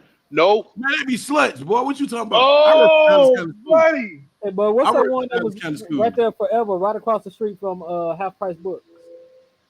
Oh, GG's. GG's, yeah. GG's. Hey, boy. GG's, boy, I put something on the wall in GG. I was the king at Park Avenue. I stayed on the dance floor. Ask Quint Black. I remember Quint Black came up in there one night. My homeboy picked from the cliff. They up in there, bro. He done performed Shake Them Haters Off. He up here performing Shake Them Haters Off. I was shaking up in something on the dance floor. And the girl looked on the side to me, ooh, it's you. Like I'm dancing. I said, come on, let's go to the wild. We can't be doing this. Man, we used to cut up, boy. Boy, we cut up in Park Ave, boy. I'm telling you. Cut up. Yeah, and then for a little minute. Getting their dicks cut up. I was too old for the spot for a little minute. What was that one downtown, Club Blue? Boy, say Blue on the third floor. I swear to God, there's probably a couple of girls got pregnant up there. Say, man, look, shout out to 350, man, because 350 had Blue on lock. Man, I'll tell you. Both of them had Blue on lock, man. Sometimes them had Blue on lock. Hell no, man. South niggas up in there, man. Look, driving a bus, you be seeing, hey, the worst thing the worst thing you can have, like we talk about these single moms and stuff like this with they wicked, bro, worst thing you can have is one of your seeds out here with one of them ladies and they baby be homeless or something with your seed, man, out here on these streets, bro. Yeah. Oh no. I told you that story, Bug. When I was driving buses through the city, that lady come up there. She never even told the man that she had a baby. She never told the dude she was pregnant or nothing. And living homeless on the street, living on the bus, and with this man's baby, and he don't even know. He going in life not knowing, and he got a child out here. Yeah, nah, man. Yeah, you better learn that dick discipline, and handshake gonna save you. And the one thing you didn't say was, ain't nobody was taking y'all blood tests. I think you should take a blood test regardless. No blood test. Yeah. Because a lot of these guys and a lot of these girls take care of these kids, and then, a lot of guys take care of these kids when they find out they ain't theirs. Then you talking about 12, 13 years of taking care of this kid, you attached to him. man, or worse. No, I Yeah. mean blood tests. I mean blood tests. If you're gonna be checking to see if you got anything, you need a blood test. Hey, look, bro. I'm gonna tell you like this here. DNA test should be mandatory It because I should. I do. I thought I agree. It should. That way you ain't never got to worry about if it is yours or not. You know right off bat when that baby born if it's yours or not. hey, and you know what? It's so cold now. They don't even got to have the baby. They can test the baby in the stomach. Yep. Hey, You here's don't the even other gotta thing wait till I'll the tell baby you born. too. Well, because they doing child support with the baby in the stomach, man. They doing child support with the baby in the stomach. The other thing I'll say too is you got to double check sometimes or triple check because if it come back negative for you, you need to check that because sometimes they mess up the paperwork. That has happened. It has happened quite a bit. Heck, they Hey even do man, that with blood work. let me tell you something. Let me tell you something. If you're gonna do a DNA test, this is from experience. DNA diagnostic. Do not do Yep. that sent-in diagnostic test. You want a chain of custody. You want a chain of custody. DNA diagnostic, they got the chain of custody. She take your DNA, she take that baby, she Baby take that mama. DNA and that mama. Yep. Take that mama right there. The chain of custody is they got that. And then they test the test more than 10 times. They gonna thoroughly test it. I don't want social services. I don't want the attorney general doing it because allegedly, people have been put on child support saying it's their DNA test, and then when they went and got a DNA diagnostic independent test, child wasn't theirs. Mm-hmm. I don't do that mail-in test, all that bullet. I need a chain of custody. Bruh, my son, I found out he was my son when he was 14. Here, I paid for 5. That was back when them bitches were 500 a pop. And they want their money up front. It wasn't no get them 100. They want their money up front. I paid for 5 of them bitches. And I was broke back then. And trying to find out they were my son. But when he was 14, I found out they were my son. My daughter, DNA diagnostic. They were my daughter. You know what I'm saying? And I pissed my oldest daughter off because I just tell her, my other 2 kids certified, you ain't. You a question mark behind you, some asterisks behind you, homegirl. You know, Oh, I'm an asshole, y'all. Y'all forgive me. You know what I'm saying? But you know what I'm saying? Like, DNA should be mandatory though, bro. Like, get your DNA test. you'll keep a lot of this. You'll keep a lot of this drama down by knowing right off bat. Yep. Yeah. A lot of the drama you seeing is because the you fighting her, and this might not even be yours. You could have been moved on. On God. You On gotta God. put so much resources into And that see, fight, even when you know damn well it ain't so. and look, I'm a good dude. If I like you, I don't give a fuck because you got a baby. If I like you, that's my baby. I ain't tripping. Let me meet the daddy. If he a real one, he'll want to meet me because I used to tell every woman I date, hey, look, let me see your baby daddy. We need to have a talk. My little girl mama, I told her out the rip, hey, you got a boyfriend? Let's sit down and have a talk. Cuz didn't want to talk. Why you don't want to talk? Okay, then, nigga, this is the rules right here. Anything happen to my daughter on that watch, I'm gonna hold both of y'all responsible. If my daughter better not be molested, she better not be sexually active, nothing weird better not happen to her. And if it do, I'm coming. Take it how you want to take it. You threatening me, take it as a threat. No, nigga, it's a promise. Right. It's a promise. Because that's my baby. That's a baby. I'm here to protect babies. Grown folks will protect themselves. Right. It's like something that the boy said, Booster said, y'all grown, what y'all crying for? Y'all crying because Biddy got your ass hurt? If that's the case, you grown. You made a choice. Unless he drugged you. Yep. But then you still had a choice. Because if you drug me and get my booty, and I found out my booty hurting because you got my booty because you drugged me, nigga, you got to go. Fuck you, security. I'm crashing out. Nigga, see, it's certain shit you got to crash out for, man. yeah, that's off the bat. Shit, that's Yo, just I'm real talk. And gonna that ain't me pull up speaking 4 no extras. violence or nothing. That's It's just off real. the bat, off the bat, off the bat. It's certain shit you should want to die behind. And that should Yo, be, man, my mom always people told me, supposed to know they gotta fall for some shit like on that. God, listen, So Bug, I know you've been a stepdaddy and shit as well. So let me ask you this question. Keep it 100. Have you ever had an issue with the biological daddy being in the picture? now, you know what my problem was? The biological dad is bitches. For the most part, yes, right. No. Listen. Let me explain. Let me elaborate. I my son, I reached out to his daddy, Billy. That's the only one I was cordial with. Because you know what? I asked Billy. I said, say, bro, my boy, that's my boy. I love this boy. I'm the first thing that nigga opened his eyes to. When he came from the hospital, he had his eyes closed. The first thing he saw on earth was me. He not my blood son, but that's my boy. I just told him that today. Right. Like, this my boy. I don't give a fuck how you feel about me until you tell me to fuck off, then I'll fuck off. I'll put that wall up and I'll fuck off. But until then, you my boy. And nigga, I'm head first behind you. I asked his real daddy. His real daddy. It was me, him, and his mama on the phone. His mama boyfriend at the time. He a cool dude, but he was a bitch ass nigga. Thomas, he's a bitch ass nigga. But we was on the phone, and Thomas didn't understand why Billy respected me, because I came to Billy like a man. I told him a long time ago, I said, say, cuz, if you're not gonna fool with this dude and be in this dude's life, let him know who you are and leave him the fuck alone. Cuz did that until Yayo went and seeked him. And I don't know what their relationship is now, but you did what I asked you to do because he was a child. He's a man now. He's a young man. He in his 20s. What he do now is on him. But when he was a teenager and a boy, my job was to protect him.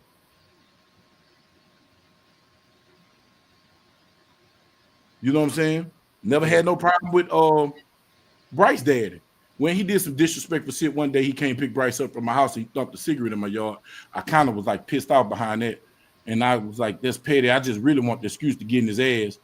And then I just looked and seen that if I got in his ass, it's going to affect Bryce. I really don't want to affect Bryce because me and Bryce got an up, down. We don't like each other, but we like each other and respect each other relationship because I got his back.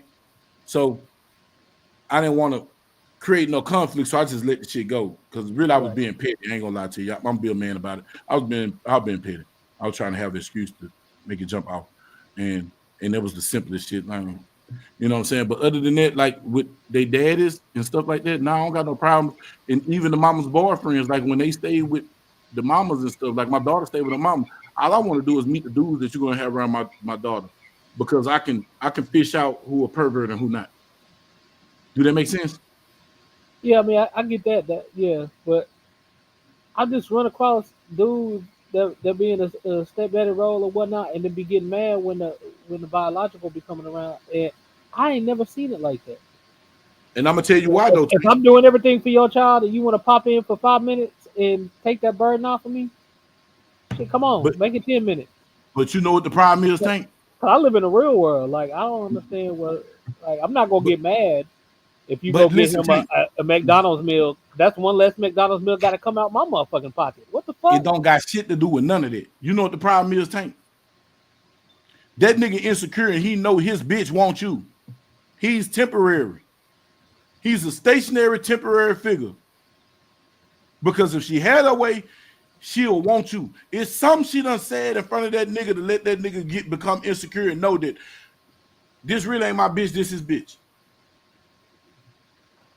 I don't know. I'm being real with you, bro. Listen, I'm a super stepdad. I'm a professional stepdaddy. You hear me? Professional. I'm a professional stepdaddy. You hear me? So I'm serious, bro. I seen what it is, because you know what I never gave a fuck about? The real daddy. I want you. On the cool, my nigga, we should be able to sit up and watch football games on fucking Sunday. You hear me? And I don't watch football. We should be able to watch football, baseball, basketball. We should be able to get on Martell and talk shit.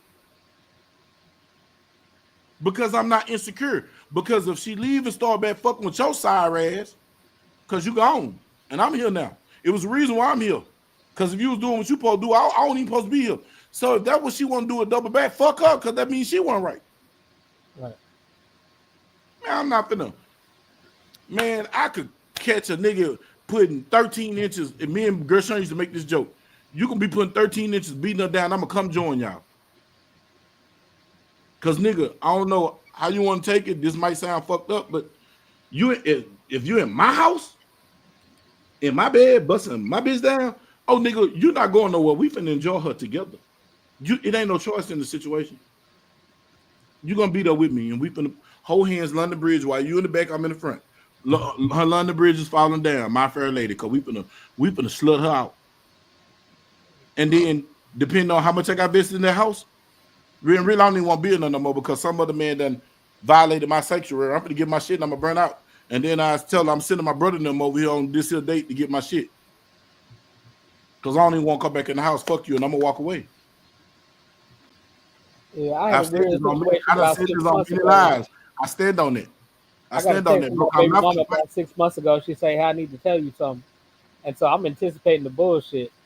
I'm like, "All right, then." So I call her, and she's like, "Well, I just want to let you know I'm in this new relationship, and he might want to come to a game or something." You know what I'm saying? And I'm like, "Okay, I don't own the gym, nigga. Anybody can come in that bitch if they want to." Like, I just didn't understand where she was going with it. I was like, "What? Okay, like." I'm a coach though. Like he ain't gonna be over there on the bench with us. Like I don't. But I was like, I didn't even understand the whole communication. I was just like, I don't give a fuck. I assumed you was with somebody, nigga. It's been years.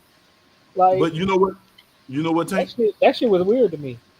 But you know what? That's respect. Somebody else said it that way too, and I was just like, that's respect. Now I look at it as respect. Want me to tell you, it look weird to you because you don't give a fuck. But let me tell you something. It would have been disrespectful for her to bring a nigga to your son's shit that you coach. He got no parts in this. That's not yours, nigga. This mine. I mean, if I do my job well enough, he gonna have a lot of fans showing up one day. Like you not you miss. I don't understand why this is any different. You missing insurance. You missing. This nigga said fire insurance. I said you missing insurance. You missed the point. Listen to what I'm saying, Tank. For her to even come at you and tell you that the dude gonna come, that's mature. That shows emotional maturity on her side, and that shows respect on your side. Because even though you don't give a fuck, she don't know your state of mind. And why antagonize you? That's trying not to antagonize you. Cool beans. Meet the nigga, shake his hand. The nigga give off a fuck boy vibe. Fuck him. You don't gotta say shit else to the nigga. All right. I mean, if he wild out with my son, but that ain't got nothing to do with who he fucking. Ain't nobody. Yeah. Long as he not disrespecting your son.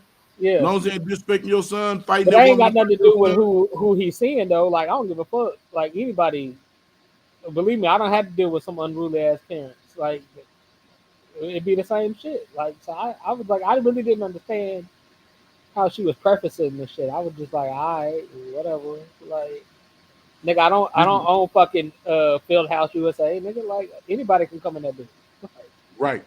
If you want to pay $50 a weekend for a fucking AAU pass for this tournament, come see my child. Okay, I don't give a fuck. Hey, look, but it's a respect thing. So it's good she did that, bro. And then you just live at that, and then you wipe your hands with it and go on about your business. Like I said, go meet the nigga. I'm always about this here. This is how I gauge a man.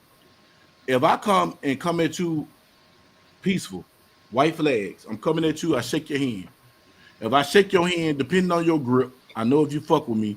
If you shake my hand and grip my elbow, that means you respect me. If so, you know what I'm saying? I listen to the body language. If your body language gonna let me know how I'm gonna deal with you.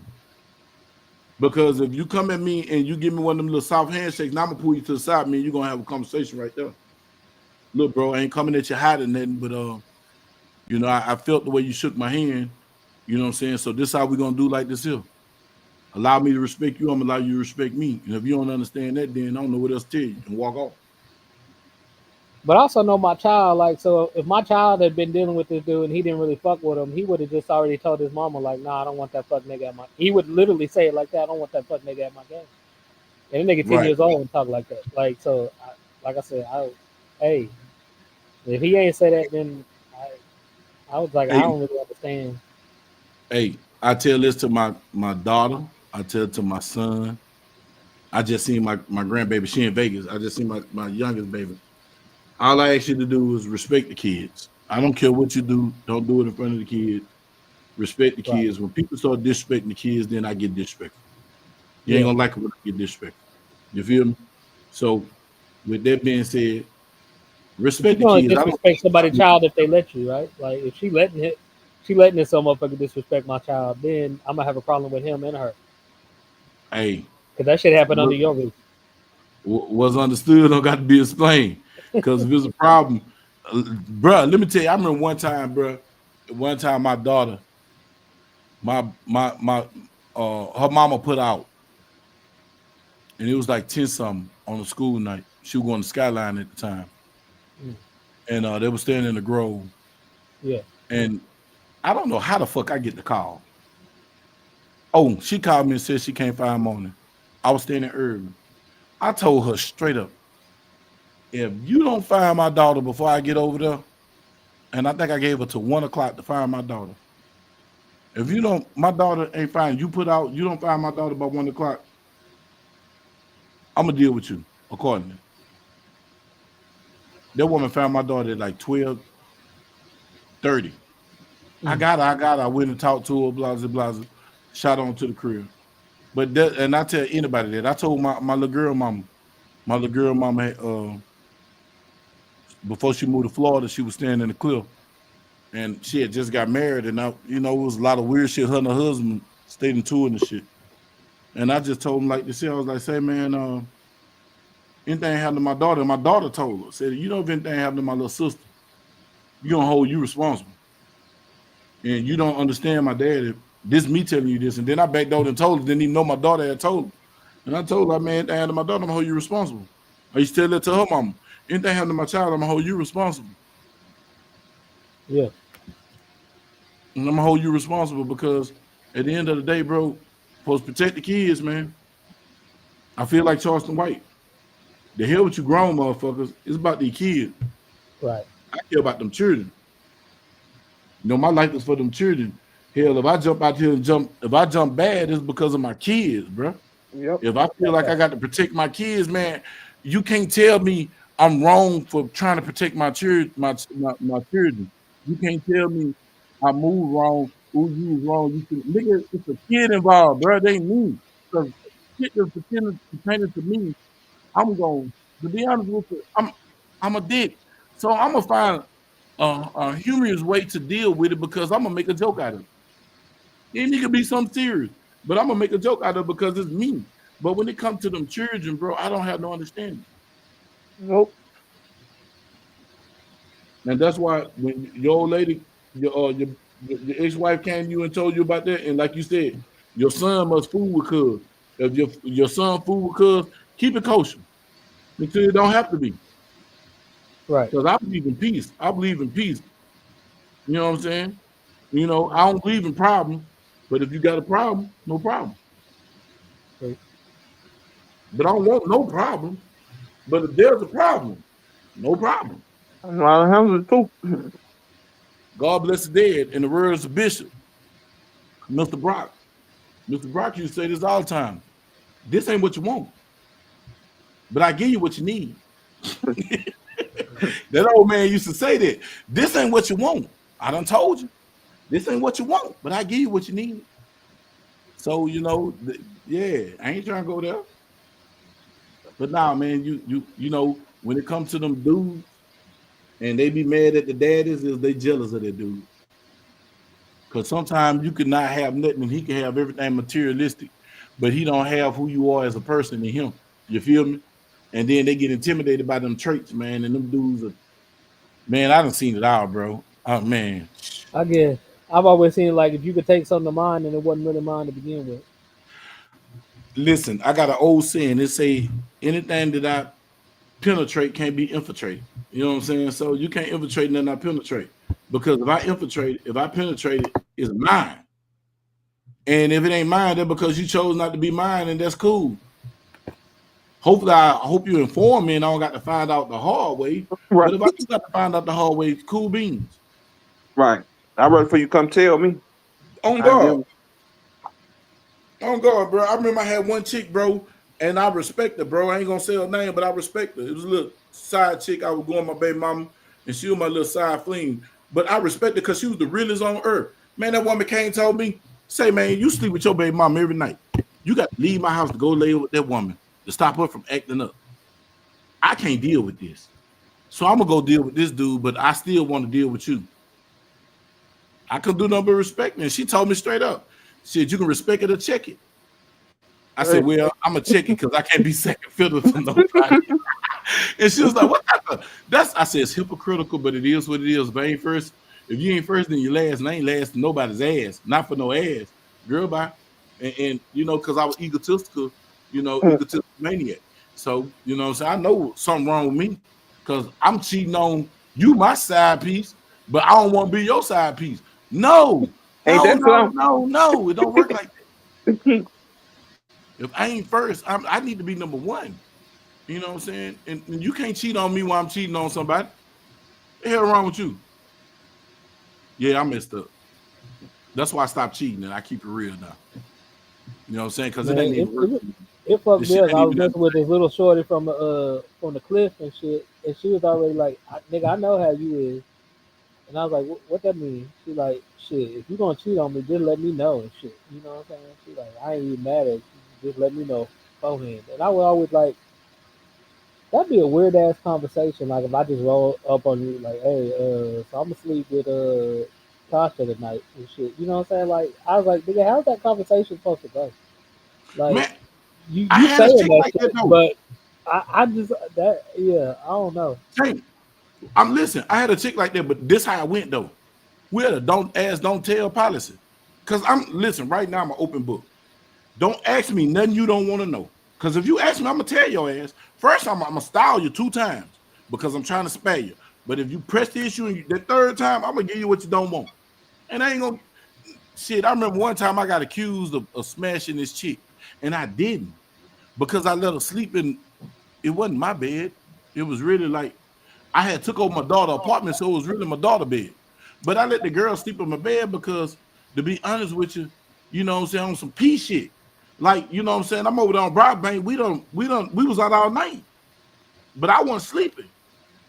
You hear me, Tank? Mm-hmm. And God, brought in a good little $4, and they ain't make shit out of it because it went straight to my son. That was his shit. But you know what I'm saying, I supervised the shit. You know what I'm saying. But then I got accused. I got shot in the crowds. They said I busted down. And before I was like, nigga, nah, I didn't. If I did, then it pissed me off so bad to why I just said it out. And if I would have, what? And what? What's gonna change? Ain't shit gonna change. So what the fuck is it a big deal about? But don't accuse me of something that I didn't do, because if I did it, you ask me, I'm gonna tell you I did it. I'm gonna tell on you. Because one thing you can't say is I lied to you. I would never give you the satisfaction of calling me a liar. When I was ripping and running, driving cabs, that's how I made a lot of money like that, man. Like, oh, I know you did. I see that was back when the cab game was good. Yeah, I was dealing with nothing but strippers and hoes running them back and forth, man. Bro, when you had but I didn't business with pleasure, and motherfuckers realized that shit about me, and they was like always like, oh shit, we gonna call this nigga because he gonna be A to B on your phone, no he gonna be dispatch. about his business. They be trying to call you directly. all the bitches just trying to throw shit. You know what I'm saying? I'd be like, nah, this how I feed my babies. Fuck what you talking about. Man, see that when the game was good though. Oh yeah. The game was good. The game done changed. Now Uber done fucked it up. Oh yeah. I did that shit when it first started too. Yeah. That was a cash business. Man, you can run around, make $2,000-$3,000 and tell them you only made $200. Man, what? IRS still looking for tax returns. What? Come on, man. I don't know about that, Bug. You don't lie to me. You supposed to not cologne. I just got home and I got my Paco 1 million. Hey, listen. Will, I apologize, but I ain't gonna lie to you, bro. I had some shit going on, and everybody who know, you know what I had to do today. Like that shit fucks with my memory. 3 days before, it fucks with my memory. 3 days after, it fucks with me. Like real shit, bro. Because it's a mental process. So you know what I'm saying. So forgive me. Don't charge to my body. Don't charge to my heart. Oh, you got it. Yeah, charge to my body. Don't charge to my look, nigga. I started the show on time tonight, and I'm active. Nigga, I ain't sleeping, I ain't tired. I'm good. Nigga, Howard J said, I used to love being a side dude. He looked like a nigga that be jumping out the window and shit. Yeah. But listen, even when I was a side dude, I was the main dude. Nah, man. Honesty is always the best policy. I was the main dude as a side dude. How would Jay look like the nigga that be jumping out the side window with his clothes half on and shit? Other half Man, of his hand and shit. hey, Trying to run down the street. I got jumped out the window one time, naked, with my tennis shoes on, my clothes in my hand. There was in East Dallas Projects, the old red bricks on Dolphin, the old red bricks on the right, going back toward when you're going back toward Shep's Dairy, it was on the right hand side. I got ran up out of them butt naked, and I said from that moment on, I never run out of the house naked again, and I ain't ran out now since. Like a man, I walked in there. Like a man, I walked out of there. Could have got your meat. Could have got your meat, huh? Glass or something. All right, thank you, Yeah, DJ. Play nice, man. bad. Appreciate you for coming through. Appreciate you for coming through as all, man. Appreciate your support. Look, he said he never jumped out the window and got caught. Nigga, I ain't gonna lie, nigga. Say, let me tell you something. See, Dallas, Tank can elaborate on this. Dallas was a backdoor city at one time. Boy, if you had some type of motion or something going on, man, a girl will let you get them guts as soon as you get in it. You get you one and you get to parlay and really just pour in the Red Sea, man, nigga walk out the closet on you. Yeah. Gucci man your ass. Nigga, look, bro, it was to the point to where I had stopped banging girls with my back to the door. I'm gonna search your closet. Everything. I remember one girl house we went to. You better go pay for a couple hours over there at that motel right there. Man, what you talking about? Southern. What was it called? Southern. Something like that. Yeah. Off Lawland and 35. I know you talking about. Man, that one too. That there was a couple of them. Yeah, I'm talking about the one right down there from the I think it was a dairy or something or a plastic thing right there. You know when you coming out when Walter Walker turned. Turn into left. Yeah.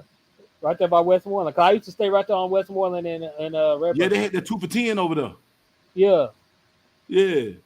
2 hours, $10. I remember, but bro, we used to go to these girl house Captain D's and shit. Yeah. Bro, I went to this girl house in Highland Hills. She was on Tioga. Man, I go up in the house. Man, I'm ready too, bro. Look, I'm show you something. I was disrespectful. Come walking out there, I have my joint hanging all out, and I had the SK in my hand. So some said, boy, get the checking these closet. I went to checking these closet. Open one closet. I done scared the dude. You hear me? Because he was off guard. I done scared him because I done opened the door real bad. That nigga, look, I got that chop. He dropped his gun. I said, man, kick that up out of here. Come up out of here. Yo, kick that up out of here. He done picked up the strap. I laid the nigga down on the ground. I pull your pants down around your ankles, bro. Pull your pants down. Because I don't need you to be around. So he pulled his pants down. I said, man, who else in this house? I said, man, look, I took that SK out safety. I said, boy, you know what? I took the knife out and I was finna stab him. He was like, look, man, my cousin in the bathroom, man, don't kill him. Don't kill him. I said, I ain't gonna kill him. I said, who else in here?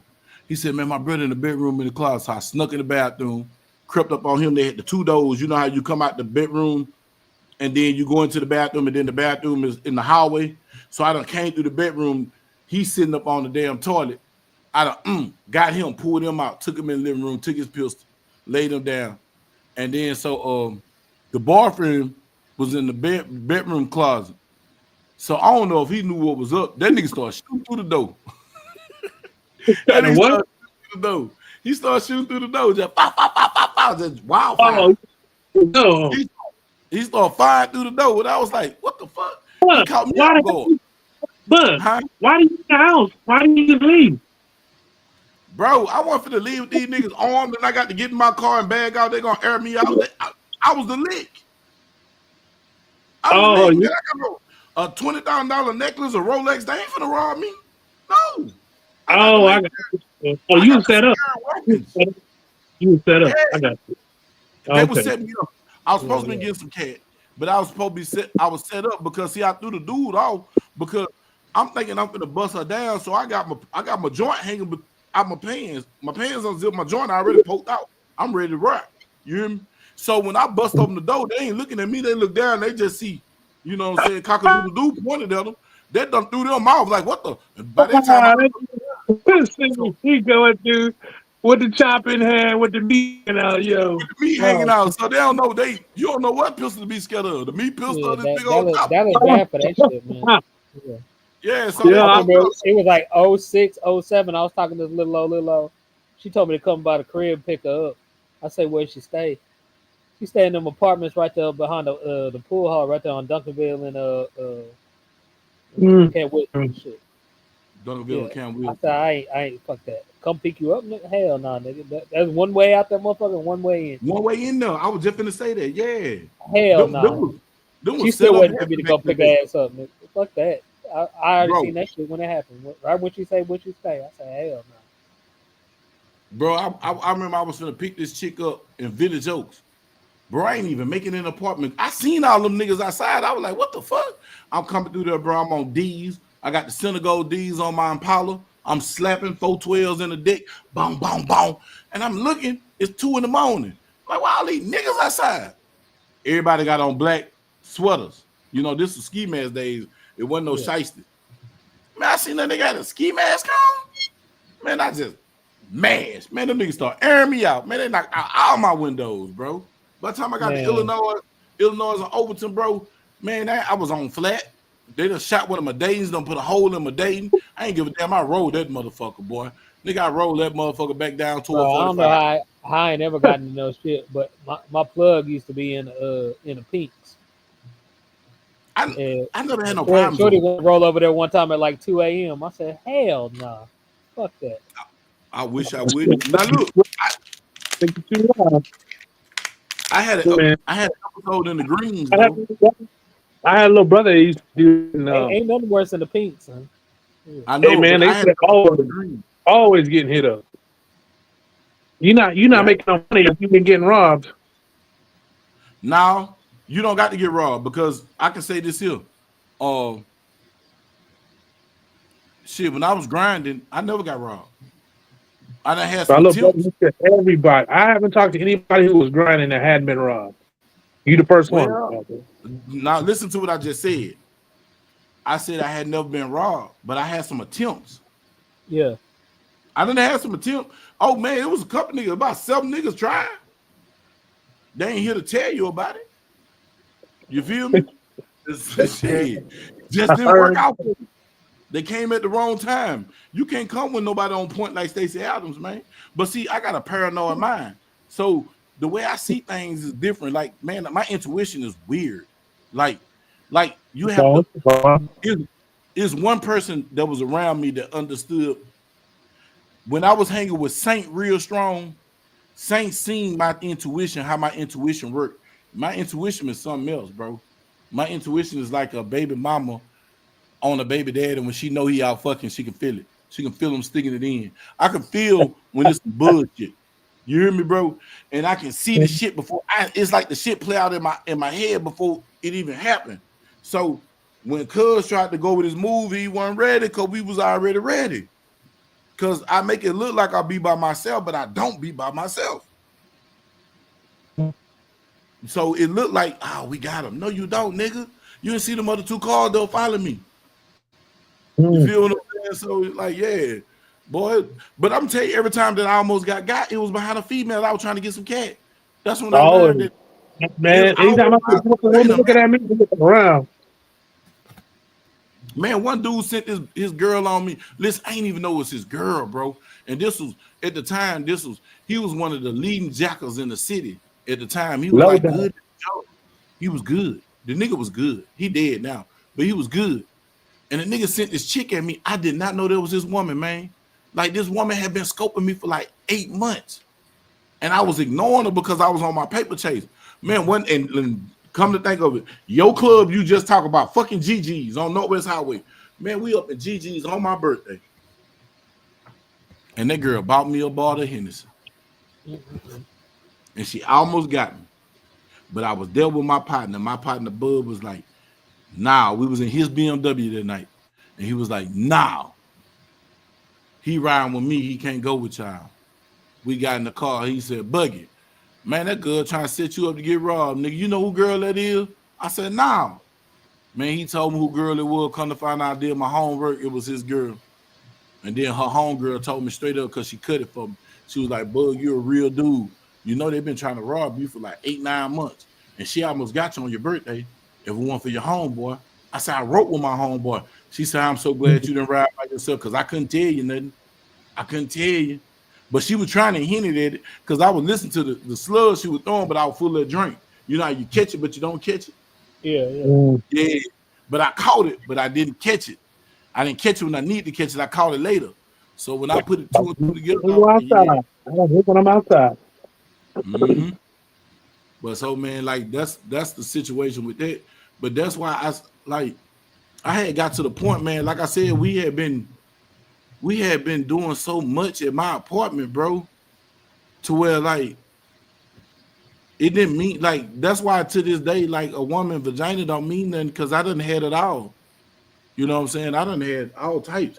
Like that don't mean nothing to me. Like you got to stimulate my mind and make me feel like I don't know. I'm on a whole nother level. Hey, my boy Paradise said that's a gift. I say that patch of hair is dangerous, boy. You sound boy say that's how you know Paradise got some old school game, boy. That my uncle there. And he said, that patch of hair, boy. Keep your face out that patch of hair. That patch of hair. Well, man, yeah, but I'll fall back on what you were saying with the young with your daughter. So I was listening, but I can't do it now. But yeah, I got you, man. About that. Yeah. That makes sense. Cause look, let me tell you something. I love my daughter, and like people be like, man, you talking about, man. Let me tell you something, man. If somebody can learn from this, bro, I can help you. It ain't nothing to be ashamed of or nothing like that. I love my baby girl. That's my oldest child. That's my firstborn, nigga. That's the first. That girl changed my life. Do you not understand? I was a psychopath until that baby was born, and I looked in that little girl's eyes, man. Yeah, I had other stepkids, but they weren't mine. That was mine. You hear me? That was mine. That little girl. I looked at that little girl, bro, and it's like me and that baby had a telepathy conversation saying, "Daddy, you got to change what you're doing. You got to be here for me." Mine was the opposite. I became a savage when I had before I whatever I didn't care. So after I had my first one, and that's when I became a savage. Say, dog, anybody know me from the old days, Tank? They knew I was unpredictable. I was a live wire, like real live wire. I didn't think, I just reacted. And sometimes I reacted on shit that didn't need to be reacted on. But bro, it's like when I looked at that little yellow ass girl, she was yellow as shit, looking like my daddy. I looked at that little girl, I said, say, look. It's like we had she opened her eyes and looked at me with them little pretty ass eyes. And she just looked at me like we had a telepathy conversation. She was like, you got to stop doing it. Dad, you got to be here for me. My mama didn't have no daddy. And that's why I put up with my little girl mama so much. Because I knew your daddy didn't raise you. And I got to be there for my daughter. And that's what I want to get to this part of the conversation. When the mothers are jealous of the kids, they be jealous of the relationship that them kids be having with the daddies and the grandmas, and everybody love them kids and that unconditional love, and nobody give it to them because they squandered it, and they be jealous and mad at them kids, bro. That's a real thing. So weird. It's true, but it's the most dumbest. It's just it's a mental illness. I just chalk it up as a mental illness, man. Because that shouldn't be normal. I mean, when you have your baby, that's the most enjoyable moment. I mean, for me, that was the greatest moment of all time. Like I brought life in the world. I was given a gift, one of the greatest gifts, you know. And then when you put everything into them, you put your whole soul into everything you do. And then for that same person that you did this with, to betray you and then turn them against you, bro, there ain't no coming back from that. Not my book. No, There ain't not my book. You can't come back and turn that child to hurt me, to turn that child into my enemy. You can't come back from that. We got one thing in common out of all the people in the world, ain't nobody. But that person who did that, yeah, we got hate. That's hate. that's real That's hate. talk. Listen, the most beautiful thing I can have and to hurt me because you don't want to. And you know the sad part was that the first one didn't have a daddy. The first one, that's where you can't be a captain. You cannot be a captain. I watched two last night. It was a short, and the sister said, when you meet a girl and you go finally visit her family, and none of them women in there, none of them women in there got a husband. Forget a man. Hey, none of them women in there got a husband, got the time behind any of them women. Put that lady back. Because that means that they was a single man and put over there with none of their mouths. And they trained her to do the same thing. That's the move. Yep. And that's sad. I land on that. Yeah. That's sad. You go a bunch of beautiful women, and I'm like, man, your aunties, my mama beautiful, everybody. What the husbands at? What the daddies at? They not there. Ain't nobody. They got boyfriends, sons, all that stuff, but they ain't got no husbands. Ain't no husbands in the room. And you think about making this good class, it's moving. So hey, properly. Hey, that's a tale too. That's why I like to meet people families. When you get the family together out in the room, especially when you got a matriarch family, and you got a lot of females, and when you up in there, it's about 20 females, but it's only 5 dudes. Yeah. 5 dudes, 20 females. That speaks volumes, boy. That speaks volumes. It was a sister who said that. She was the one who brought that short up. She was the one who said. It was a sister said that. If you walk in the room and she said, ain't none of them, not there ain't a man amongst all the beautiful women that they could stand to be with them women. Because they move. Man, the last time I was up in Highland Hills chasing some cat, bro, it was 07. It was the day I got released from Green Oaks. They was nice enough to turn my phone off for me so it didn't die. So as soon as I got my shit back, got my little bag or whatnot, I turned my phone on. I got this voicemail message talking about I'm in town, I want to see you and shit. So I go to the house, you know what I'm saying, take a shower, whatever, get spiffed up. You know what I'm saying? I call her back. I say, where you at? She say, I'm over here at my people house. Where people stay? Fucking Hyman Hill. So my dumb ass, because I ain't in no right head state, because I just got out of fucking Green Oaks at a 72-hour hold and shit. You know what I'm saying? I roll over there to go get her. I'm sitting outside texting like, come on. She talking about, oh, come in. I ain't ready yet. We'll come in and say hey to my peoples or something, whatnot, right? My dumb ass should have just took off, but I wasn't thinking right. I go in the house, ask me who the fuck her peoples is. Who her people High is? Walker Williams is her uncle. Are you serious? Nigga, that shit was the craziest fucking day of my life, nigga.